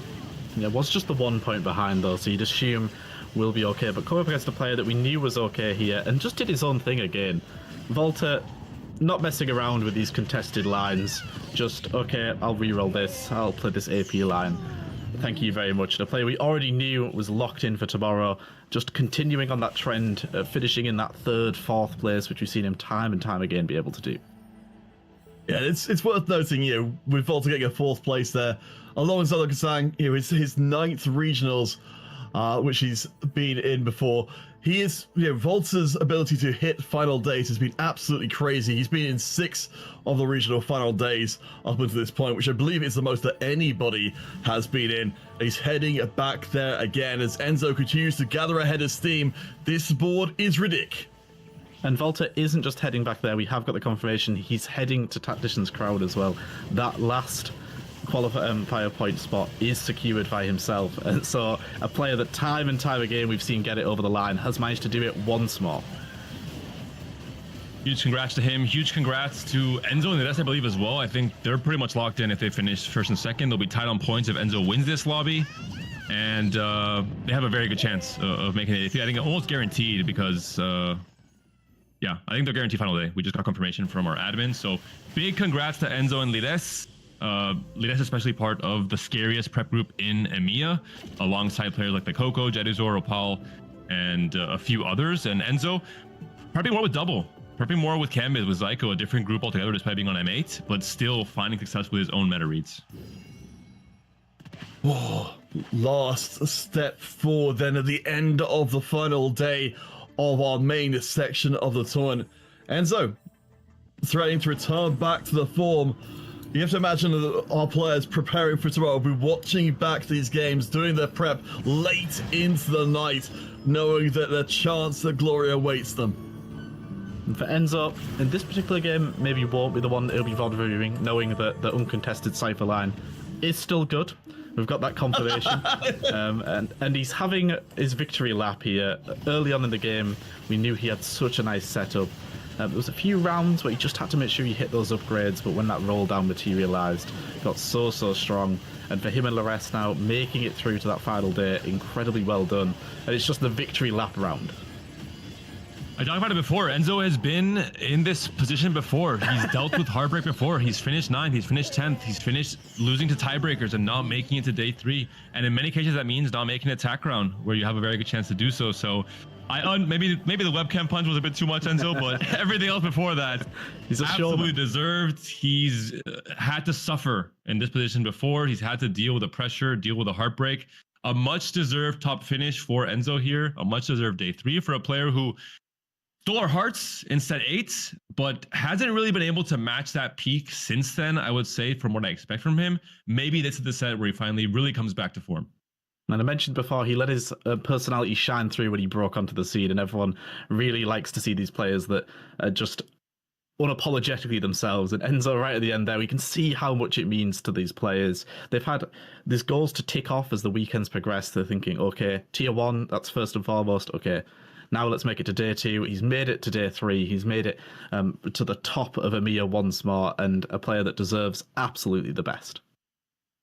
Well, that will bring our games of day 2 of EMEA's Golden Spatula for Cyber City to an end, but we still have our final pieces to put into place. We've already revealed some of the bits and pieces which are going to be going forward to determining what tomorrow will look like, and also what the crown itself will look like in a couple of weeks' time. But we headed to our final break from today. When we return, we'll be hearing from our analyst desk to break down what day 3 will look like, and also hear from one of our players. So stay tuned. We'll be back momentarily to end out the day.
final game has been done. We're gonna have leaderboard shortly, but what a game. Enzo managing to pick up the W, which he exactly needed. I don't know if that's like point wise, but he was so happy. Like the emotions were all over the place. And how he got there, the cash out from the Cypher. Cannot walk us through that? Yeah, so he cashed out with an insane amount of duplicators and just instantly ripped it, nearly hit everything in a single round, just was missing one final LeBlanc and ripped a few duplicators early to be able to make sure that he was stable, and then he just rolled through everybody, no questions asked. And he's so happy because he's somebody who has gotten the dumb position of being ninth and losing tie breaks over and over and over again, and you could see it that he was so happy about it. A little bit over the top, but that's actually what we like. You can't take it away from the man. When they are happy, just let the emotions through. Like he was holding it back for whole day. Now it was his moment. On the other side, we had Lyres with 1-star Zaya, 1-star Aphidios taking second place on the back of the Light Shield crest. This item in 6 Vanguard is beyond broken. All the shielding, providing additional durability to the unit, was just over the top. Playing the double Iona just allowed Lyres to pretty much on top of the bulky bodies and the little bodies, making it not that meaningful to miss those upgrades. Yeah, he just, had such an incredible lead off of the Light Shield crest, and then hung back while he let the Exotech disease claim victim after victim, because it was 3-way contested, and Sejuani was actually 4-way contested because Elia got a piece of that as well for the Bastion. And the double calculated loss, both contesting each other on the Exotech, as well as Solo Gesang picking up the trade tracker, and none of them making it into top 4 because they just got crushed by the added cost of having to play this composition 3-way contested. Yeah, and Volta once again showcasing how to play a reroll, being the winner out of the lower cost rerolls. Not to say because Enzo was the 2 free cost reroller, but in terms of 1 cost, we had the Shako reroll, we had the Tekis reroll, and the Volta just another masterclass showcases how to have a successful game of it. Yeah, honestly, it feels like the story is so far in these first 2 days has been, if you get a good 1-cost reroll position, you should play it, because it's been top 4 or upward, except when you fail your long distance foul positioning last second. But 6th game of the day, heat, exhaustion, things like that do happen quite easily. He was trying to outposition his opponents, and with long distance spells, then means you have to be very, very quick. And if you want to catch your opponents off guard, you have to do it last second.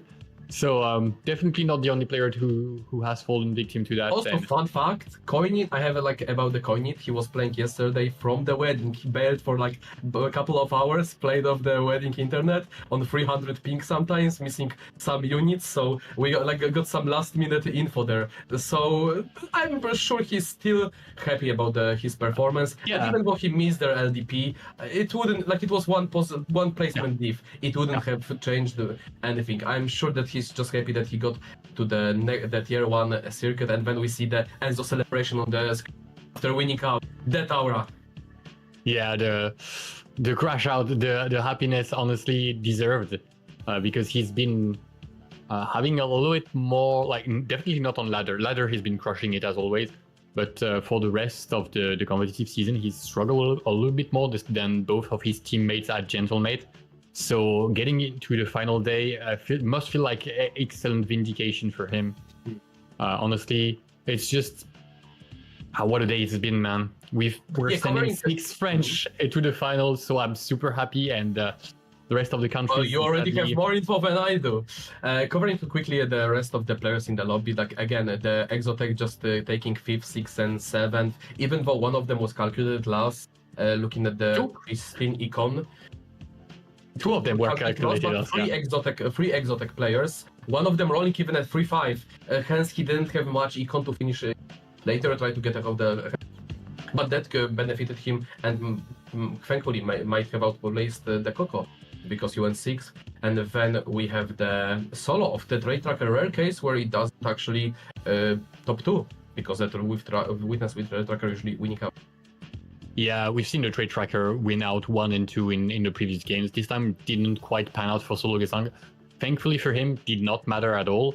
And the great news for Solo Gesang is that with 72 points across 2 days, you have to remember that this is going to be massive. Let's take a look at the points and we'll talk about the implications. Oh boy! Because Show me! day 3 has some incredibly important implications for the players left. God. So as you can see, French supremacy all around. Voltarix overtakes Solo Gesang and Kligonen, even though both maintain a healthy lead over everyone else. I mean, this is unfair amount of the certain nationality in the top 8, but what a performance in terms of player names. Quite outstanding. Really happy for Vomendev because on his first appearance, he made it to the not only top 8, but with the outstanding performance of top 4, while standing away from the most played comp. Yeah, he mentioned it that the very first day he thought Exotech was overrated and that small niche spots were way more valuable than people were giving them credit for, and definitely paid off for him. And it's honestly been kind of our through line through these entire days. But so to update you on the qualifier point situation, Voltarix will be the 4th player qualified through qualifier points guaranteed. Now, what this means is that for Solo Gesang, who's got 72 points from the first 2 days, you have to remember that there is a position for the Tactician's Crown for the best average placement throughout the entire Golden Spatula. And so he's right now in the lead for this position, no matter what happens in the final day. Yeah, also I want to highlight the solo because we've seen the comparison from a solo playing like set 12, set 13, where he was just like more of a content creator while being a pro player and competing at those cups at the tournaments, but didn't find much success. But when he did put the reps, when he did start practicing, as we've heard him spoke, you can see the actually demon, and it just took him 1 set to get here. Absolutely, and talking about an absolute demon today, Voltarix is joining us here for an interview. Hello, Volta. Hey, Volta. Hope you're proud of yourself. You've done incredibly well today. What's the first reaction that comes to your mind right now? Nothing special. It's kinda common right now. It's my sixth time for the world qualification, so it doesn't surprise me anymore. What a confidence! I love it, man. Man. You had completely different strategy from any other player coming to the tournament. What was like your prep? What were thoughts going into the Friday, going today, in terms of your default lines? Okay, so I don't wanna tell a lot because there is a stick tomorrow, but I try to avoid the meta lines. So, if possible, no Vanguard, no Marksman, no Exotech, and to play something not contested. Yeah, that's we've seen the results just paying off. Especially Bruiser Techies has been working out quite well for you, and Morgana. Tell us, how do you get the Bastion emblem every time? Like, what's the secret sauce there? I mean, if you believe, you get it. That's it. Just believe. The power of like affirmation. You have to just picture in your head, and it spawns right there. Like what? Like when you see the branching out, when you're already committed, you know it's locked in. You know it's there, right? I mean, I was thinking Dynamo, so that was not actually that low roll. Actually low roll. Okay, I see. Okay, so Bastion emblem is low roll. Got it. Are you gonna be preparing for the day 3, or are you just gonna take a evening off, rest a bit, perhaps watch some America? I might be trying to play Valorant, I guess. Just queue up a few games of Valorant. Okay. It's good to relax and chill. Yeah, it's very important. Yeah, when you have your game plan locked in, then absolutely, it's important to just clear your head. Kind of you were saying.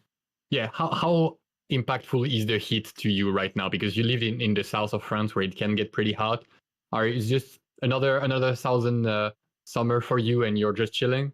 I mean, it's kind of hard to put it up. I wish I could play naked. Understandable. In terms Okay. of going into the last day, are you do you have anything prepped different? You don't have to spoil. Just asking if like you come into with the different.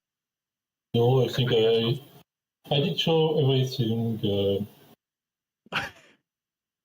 in the 12 games. Yeah, Nah, you- I mean, for sure, I don't wanna spoil You my can- strategy, but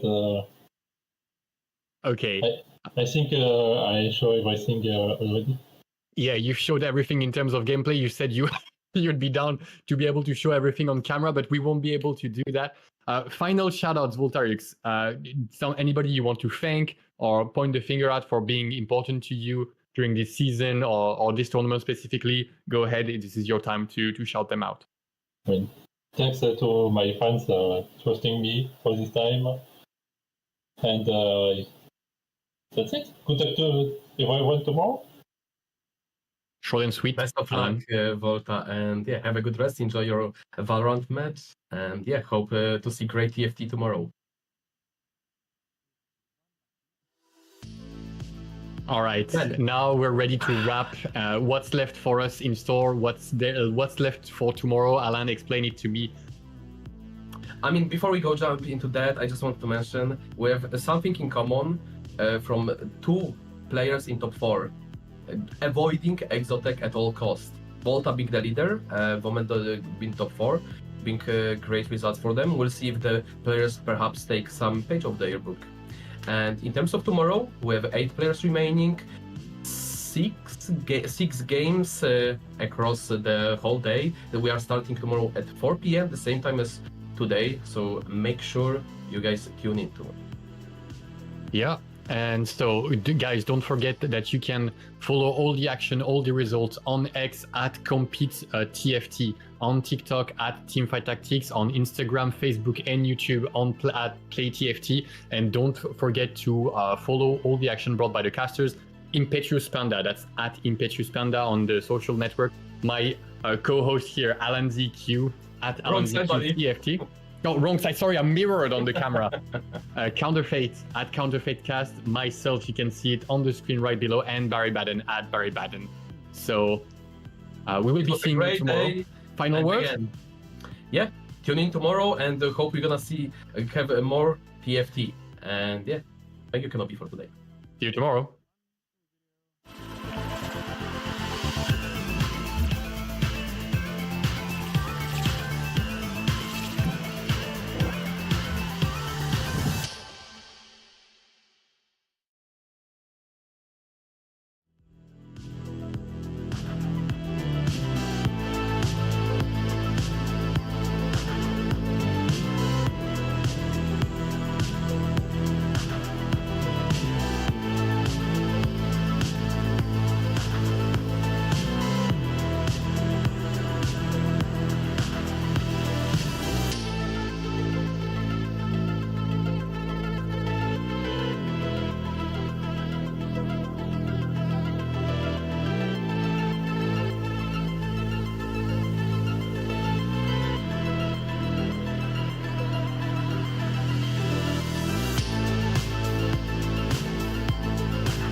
What's this icky paint-like goop? It's moving! Now, now, boys, don't touch that stuff.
What happened?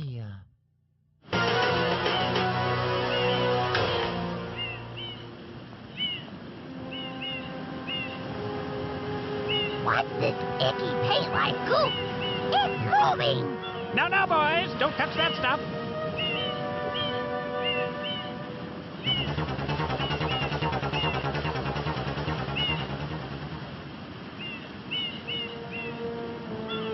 Excuse me, but... Huh?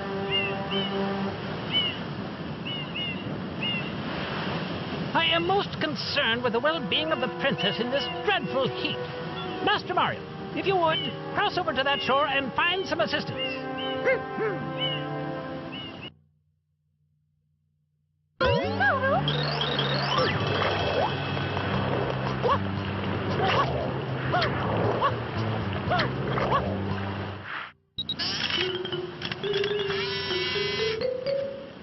Power-up complete. Thank you for purchasing this item from Gab Science Incorporated. Preparing to register customer information. Scanning and classifying subject data.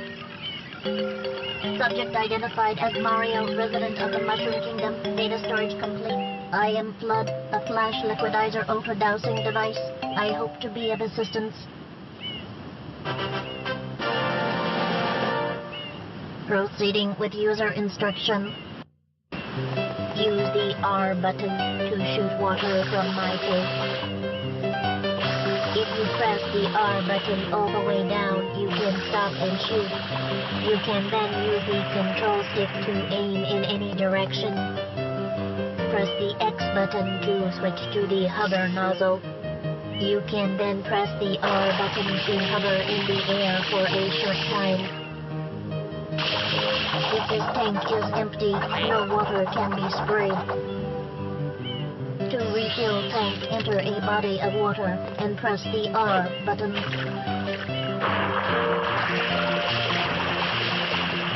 Instructions complete. Proceed. Mario.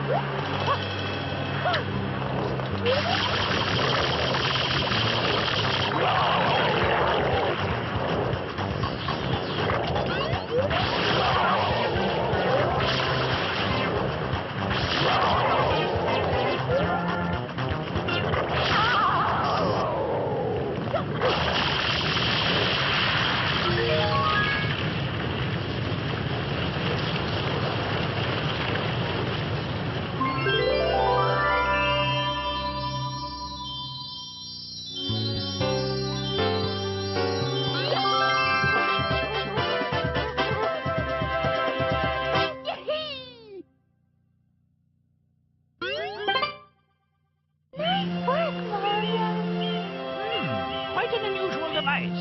Is it some sort of pump? I am Flood. Glad to meet you. Hey, someone's coming!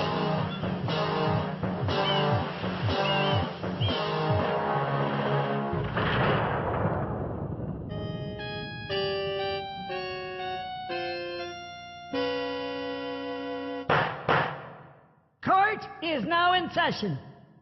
As you are no doubt aware, Someone has been senselessly defacing fair Isle Delfino using some paint-like substance. The accused is charged with polluting our beautiful home, and yes, endangering our very way of life. Indeed, how can one not be aware of what is going on? Though it is daytime in Delfino Plaza, our poor residents tremble beneath a veil of darkness. Expert Shine Scholars have determined that this darkness has arisen because all of our guardians, the Shine Sprites, have vanished from their gathering spot at the Shine Gate. The reason? It's quite obvious. This horrible graffiti is to blame. Behold this sketch of the perpetrator based on eyewitness descriptions. The truth is obvious. The guilty party sits among us. It is none other than Mario. Objection! Overruled. I judge the defendant guilty as charged. I hereby order the defendant to clean this entire island. Until Isle Delfino is completely free of his vile handiwork, Mario shall not be allowed to leave. Court adjourned.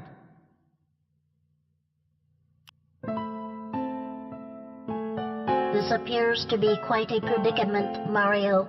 Data analysis verifies that the island's inhabitants are indeed troubled by pollution, but the pollution itself is not the main problem. Mario, you witnessed this object at the airstrip, correct? It is a Shine Sprite. Shine Sprites are the source of power on Isle Delfino. They used to gather in great numbers at the Shine Gate, but the graffiti incident has polluted the island and most of the Shine Sprites have fled. There is no longer any power to support the peaceful lifestyle of the islanders. It is most pitiable. The only way to ensure the return of the Shine Sprites is to keep the island from becoming any dirtier. The perpetrator is likely at work even as we speak. And you, Mario, are being treated as a criminal. Tomorrow we must do our best to resolve this situation. Go straight that way. You can't miss the mess, pal. Your first job's to get rid of all that ugliness. And remember, we'll be watching you, pal. We'll know if you start slacking off.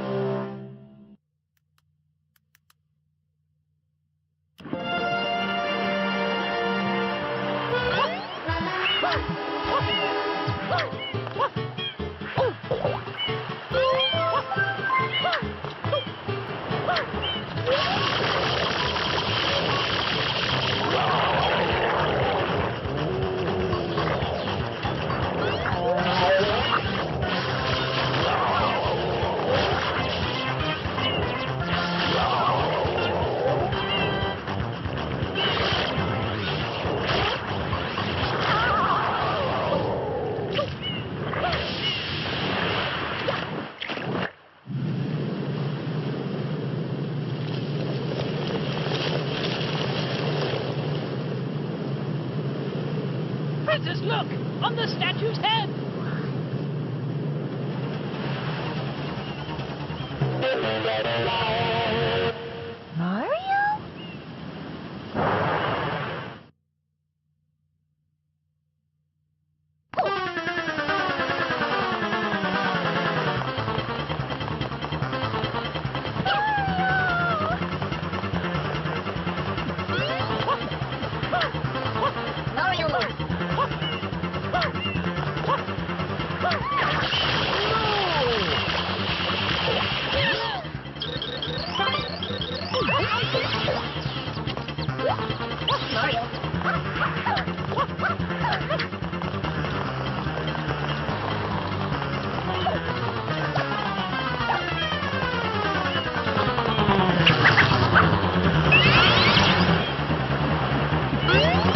Mario?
What?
That is Peanut Island. The villain's secret hideout must be there.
Perpetrator get away.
I won't let you take Mama Peach away! Mama?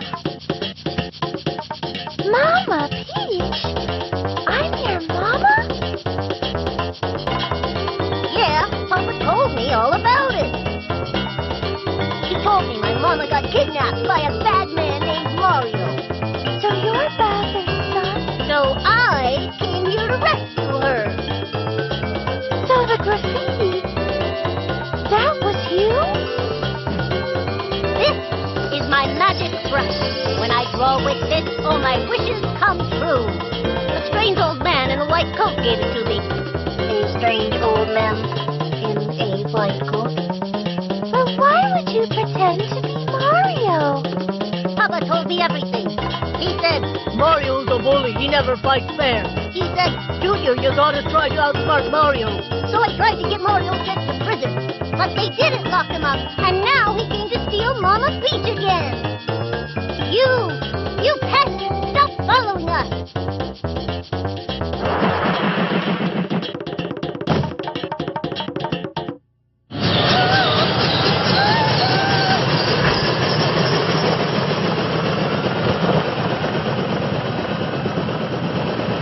No, not again.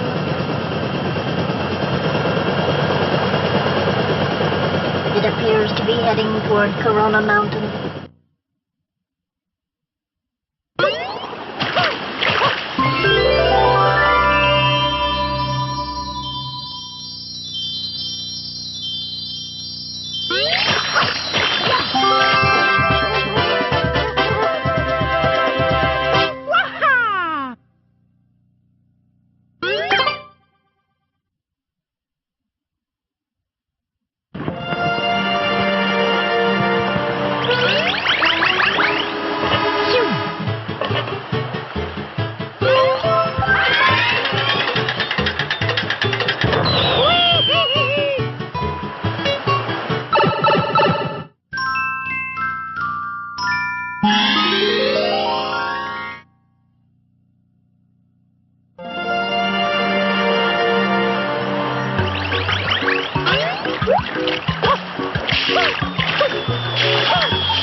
Cooking.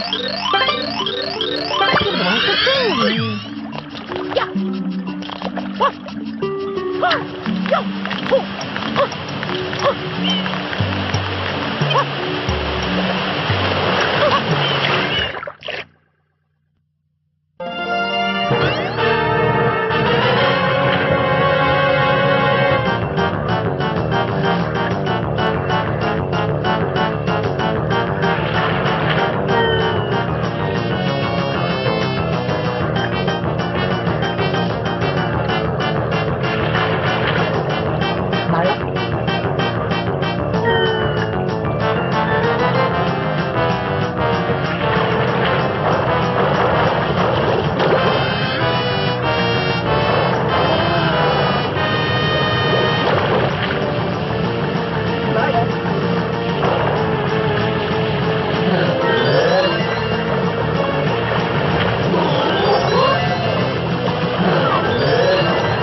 Yeah.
Buena los cabros.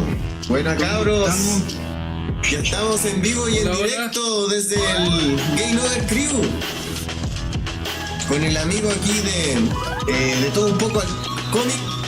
De todo un poco en cómics. De todo un poco en cómics. De todo un poco en cómics, del canal de YouTube de todo un poco en cómics, aquí me invitaron, así que estoy presente, vamos a ver cositas de superhéroes, ya que me invitaron aquí para el día canal de superhéroes. El día de los superhéroes. Entonces vamos a ver cositas de superhéroes, ya estábamos practicando estábamos jugando Injustice 2 y en una de esas nos ponemos a jugar otras cositas o algo más nuevo, ¿no? Un ratito que estemos acá a última hora.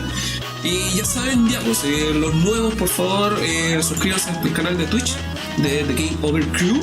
Los que llegaron desde mi invitación, que yo dejé a todos los miembros del Escuadrón del Cómic invitados para que se dieran una vuelta por acá y disfrutemos este ratito juntos. Buenísimo. Así que eso. cuéntenos también ahí en los comentarios de dónde son, de dónde nos están viendo. Si nos están viendo, hay gente que está trabajando. Buen día sábado. Buen día sábado. A ver, están los que están trabajando, ¿no? Manifiéstense.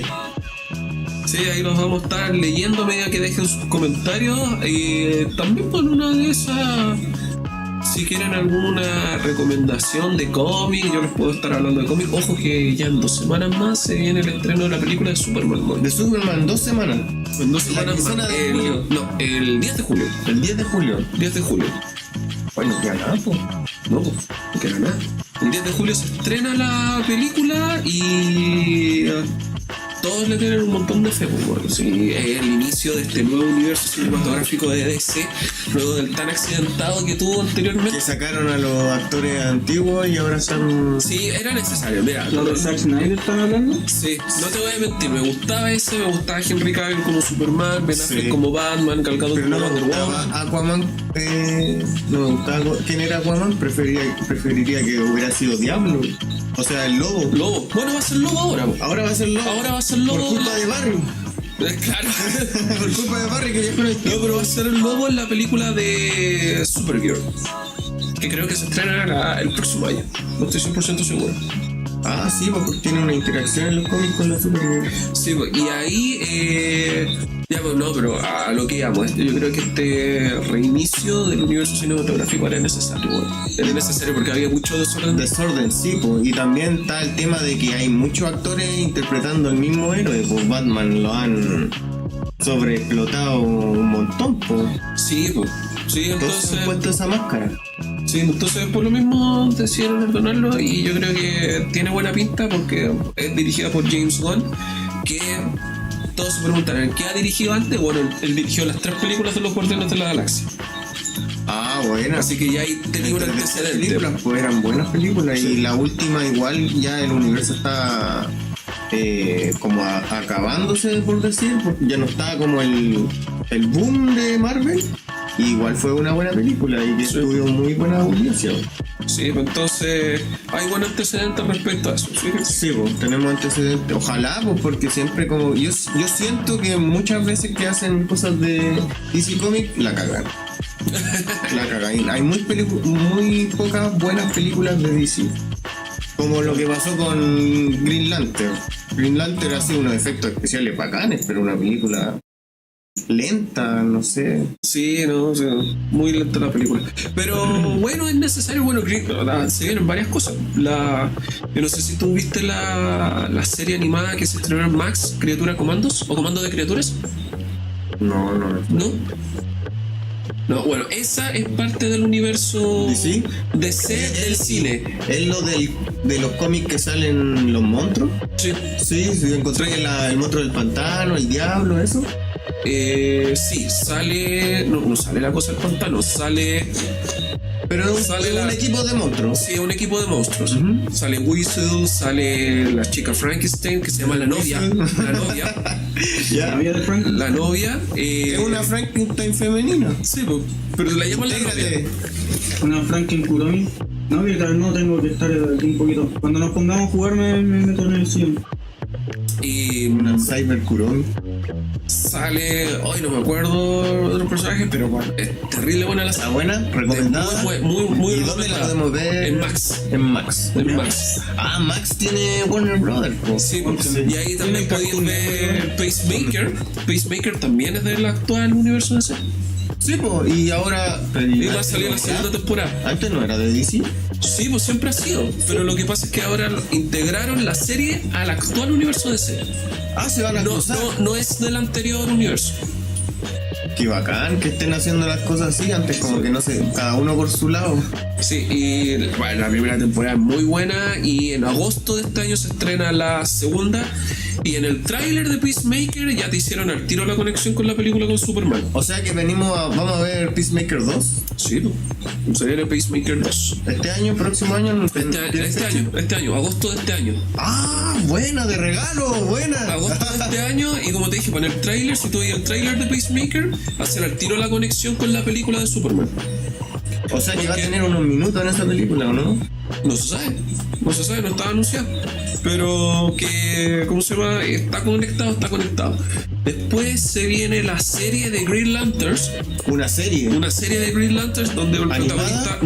No, de personas. De personas. Oh, donde el protagonista va a ser Hal Jordan y Jon Stewart.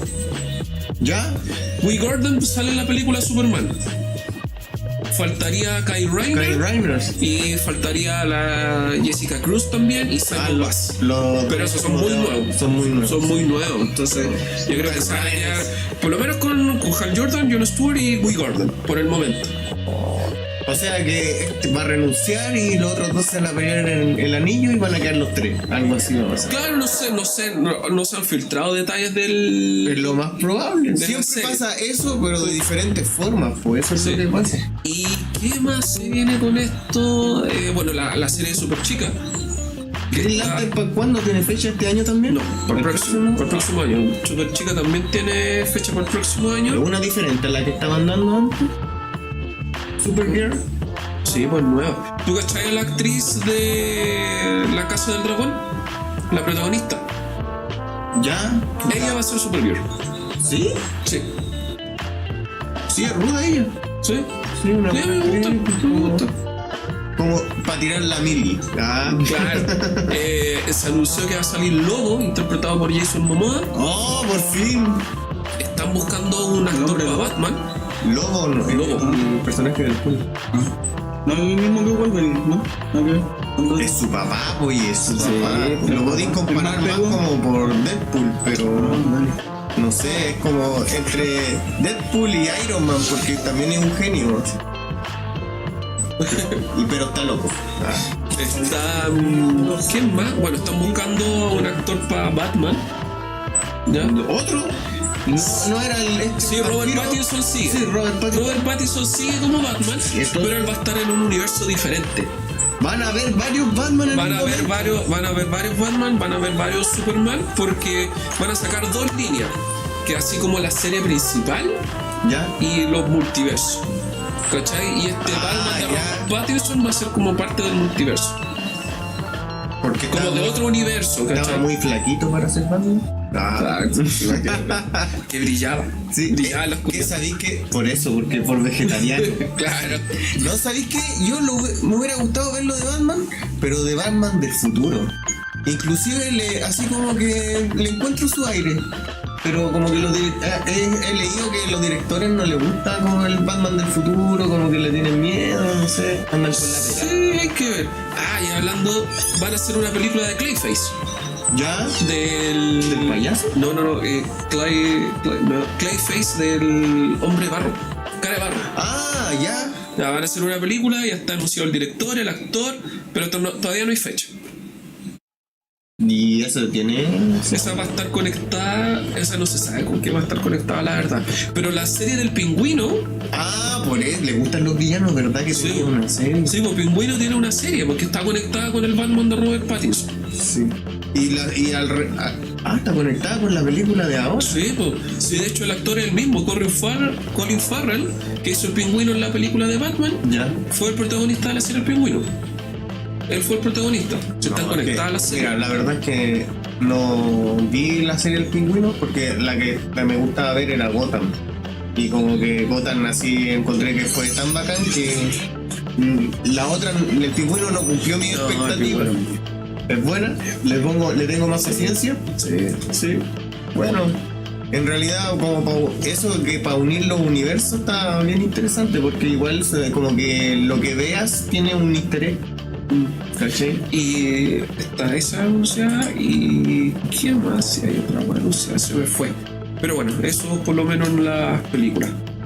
Y ahora en los cómics, ¿te acordáis que como a mitad de la primera década de los 2000 estaba el universo normal de Marvel y el universo Ultimate? ¿Y ahora no? Sí, pero lo que pasa es que ese universo Ultimate siempre más la cagada que de lo normal. Sí, lo terminaron en el 2015. ¿Se acabó? Sí, se acabó en el 2015. Lo mataron así, pero lo mataron. ¿Ganaron los malos? No, una wea media rara, pero de ahí más adelante entraremos en detalle. ¿No es cierto, Cachupín? Quiere participar. Y lo terminaron en el 2015. El único sobrevivieron dos personajes de ese universo. sobrevivió Miles Morales y sobrevivió The Maker, que era la versión malvada de Reed Richards. Miles Morales. Salucita. Peter Parker no sobrevivió. Sí, pero el Peter Parker del universo que todos conocen.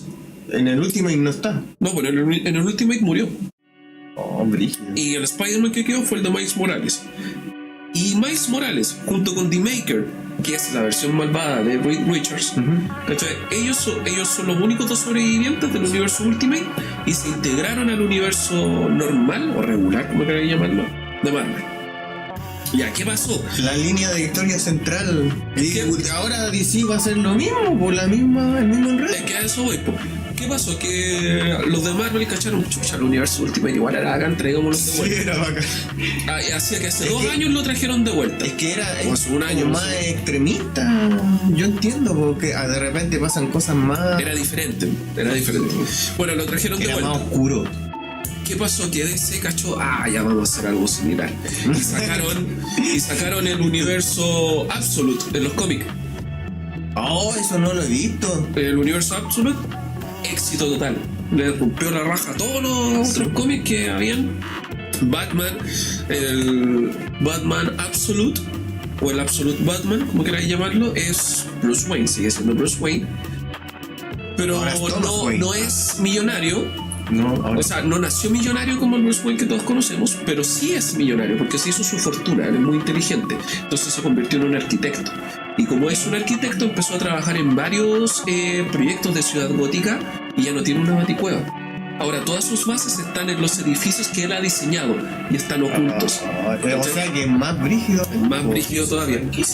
Claro, cuando dice... Y el Joker es el hombre más triste de la ciudad. No se ríe.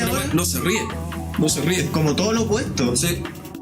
Pero hay muchas personas que argumentan que Batman es Batman porque es millonario nomás y ese es su superpoder. Y en realidad también es un genio, también sabe todas las artes marciales, ¿cachai? Preparó su cuerpo. Y ahora hicieron un Batman que no tuviera esa facultad de la económica. Y parece que fue peor, po. No, le ha ido la raja ese, al que también le ha ido la raja el de Superman Absolute. ¿Y qué ya... no es de Krypton? Sí, es de Krypton. Está... para allá, po. Para acá, gracias. Y ahora sí. ¿Y no lo trae la robotina? ¿No hay una robotina? Todavía no. No hay una robotina. Es que no está orientado a... No tan grande todavía.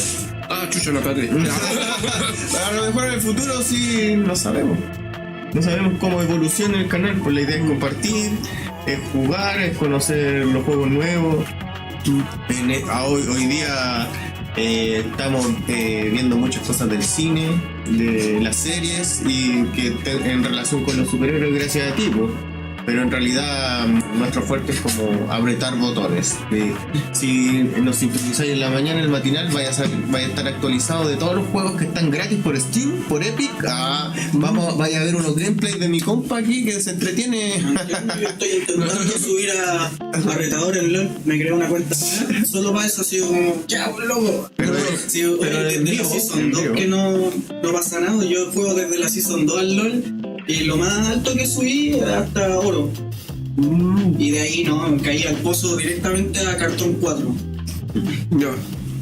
Cree que va a subir porque ahora juega conmigo, hija. Yo soy más malo que él.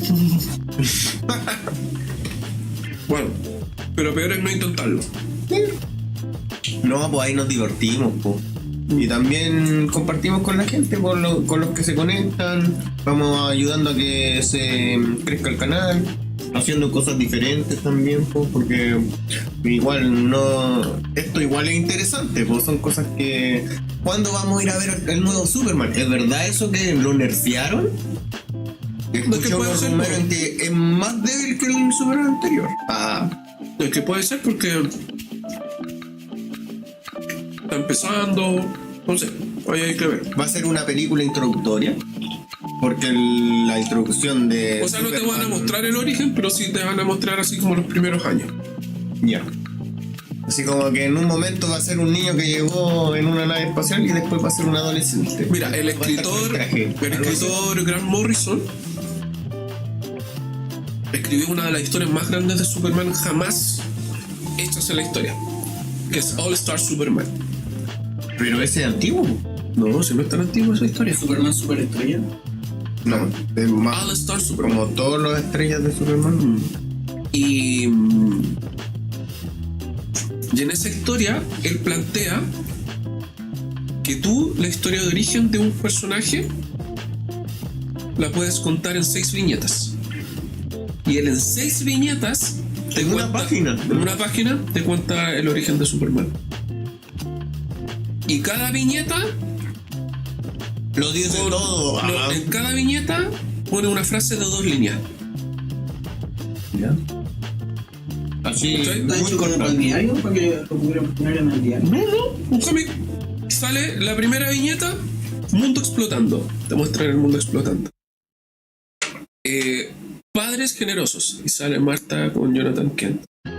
Ya. ¿Cachai? Y están mostrando así la secuencia. Un súper resumen. Hasta llegar a cuando es Superman. Ya. Pero es hermoso como te lo relata Grant Morrison. Y también el tema de los artes, porque esos artistas son legendarios. Sí, en el apartado del arte es más cuestionable porque... ¿Es más cuestionable? Sí, porque el artista es bueno. Pero no es del gusto de todos. Sí, pues, pero es que eso es subjetivo. De hecho, es arte, pues, depende de la perspectiva, de los ojos que lo estén mirando. De ahí, de la otra cosa, no. Que sea excelente. Del tema.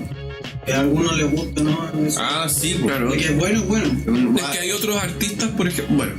Hay otros artistas en All Star Superman indiscutiblemente excelentes. Sí, pues, es que en All Star Superman Grant Morrison trabajó con Frank Whiteley, que es el dibujante. ¿Ya? Pero hay otros dibujantes como Jim Lee. Bueno, quien yo no conozco a nadie que no le guste el dibujo de Jim Lee. Está Jason Fabok, que no conozco a nadie que no le guste el dibujo de Jason Fabok. Está Ivan Rice, también no conozco a nadie que no le guste el arte de Ivan Rice. Es que te está yendo muy al profesionalismo. A ver, ¿cómo se llama? Mira, sí, para que sea más activo. Mano, Frank. Instaláis acá. Te lo escuché aquí en la escena. Aquí, pues, más cerca de la mesa. Pero se ve, pues mira, se ve clarito. ¿Viste? Quedáis ahí sentado con nosotros. Pero que hay en los controles. Vos vais manejando. Bueno, Diego, te hace un poquito más para allá. Buena. ¿Cómo están? Que se pompo el baúl. Estamos. También mencionar que las pizzas que estamos comiendo las hace el vecino, son más artesanales. Les damos el dato cuando tengan. Hace empanadas de horno, fritas, pizza de 22 centímetros. Estaba partiendo el vecino, pero el brillo es que son a la piedra, que son artesanales, están más ricas que las industriales, digamos. Y que las franquiciadas. Sí, pues sí, al final esos son como estándar, una calidad así como estándar. Son fábricas de salchichas que se llaman. Pone All Star Superman. Te va a salir más fácil. All Star Superman. Pone imágenes. Yo te voy a decir al tiro cuál es el arte del... Igual. Ya, toda la primera línea es de él. Ese es su dibujo. Ese es el dibujo de Frank Whiteley. ¿Cómo se llama el de Kingdom Come? Alex Ross. No, pone Espera, vamos por partes. Este va a ser un programa muy extenso. Ya.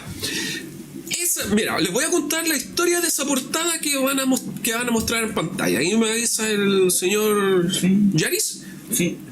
¿Cuándo se ve en pantalla para contarles la historia de esa portada? Porque tiene una historia muy linda detrás de esa portada. Sí. ¿Se está viendo en pantalla? No. Ahí no. Todavía no. Todavía no. No, lo que pasa es que esa es la que está, lo que quiere mostrar y eso es lo que está mostrando. Entonces lo está preparando para que nos aparezca todo. Ahí está. Ya. Esa es la portada que se usa para los tomos recopilatorios de All Star Superman. ¿Cuál es la historia de esa portada? El escritor Grant Morrison está en una convención, llamémoslo una especie así como de Comic Con, no me acuerdo en cuál específica. Porque todas son más bacanes allá en Gringolandia. Sí, porque son más bacanes. Y el Grant Morrison iba caminando y vio a un tipo que estaba vestido de Superman. ¿Ya? Y estaba en esa pose. En esa pose que se está inspiró así. en un cosplayer. Pero no solamente eso, sino que lo vio y dijo, bueno, este loco está en una posición muy sencilla, pero inspira mucho con su como está con su estatus, ¿cachai? Como que él inspira, a lo mejor como que tiene mucha aura, la capa, el escudo. Y se acercó a él. Y se acercó a él y le dijo, oye, felicitaciones, sabes que está muy bueno tu traje, y inspira mucho lo que es el aura de Superman. Muchas gracias, ¿puedo conversar contigo? Sí, le dijo, conversemos. Y Grant Morrison después puso, y lo relató en una entrevista, que haber conversado con ese tipo fue haber como conversado con Superman. Y se inspiró para hacer All Star Superman. Tenía una personalidad de Villa Chica. Claro. Bueno, y aunque no lo crean, hay muchos autores, incluido Grant Morrison, que dicen, ya ahora nos pasamos a otro personaje, pero que dicen que hay un personaje que existe en la vida real. Pero estamos hablando del mismo dibujante. No. Grant Morrison es el escritor de la historia. El mismo escritor estamos hablando. Y él le dijo a Frank Whiteley que dibujara esa portada de Superman. Ya. Bueno. Otra historia, o otro dato curioso. Grant Morrison. Alan Moore, para que no lo conozcan, Alan Moore es un escritor muy famoso. Escribió V de Vendetta, escribió Watchmen, escribió La Liga de los Caballeros Extraordinarios, escribió From Hell. Bueno, todas sus obras han sido llevadas al cine. Bien o mal, pero han sido llevadas al cine. Ya, ¿cuánto corto? ¿Cuánto se llama? Alan Moore. Alan Moore. Ese mismísimo. Ya, él en el 86 escribió la serie regular de La Cosa del Pantano. ¿Ya? ¿Esa en blanco y negro? No en blanco y negro. Pero es una historia de terror, es cómic, es una historia de terror. Considerada una de las mejores historias que se ha escrito nunca en los cómics. ¿Ya? Una serie regular. Y en esa serie regular creó el personaje de Constantine. John Constantine. ¿Constantine era un personaje secundario en otra serie? Sí, nació como personaje secundario de La Cosa del Pantano. ¿Me alcancé? Servilleta, please. Es que estamos en Maipú y aquí hace frío y ya no estoy acostumbrado al frío. O sea, no puedo con el frío, perdón. Ya, ¿qué pasó? Que John Constantine, bueno, muchos lo conocerán. Hay una película de John Constantine protagonizada por Kenny Reeves. ¿Y ahora van a hacer la 2? Sí, está anunciada la 2. Ya, ¿qué pasó? Que todos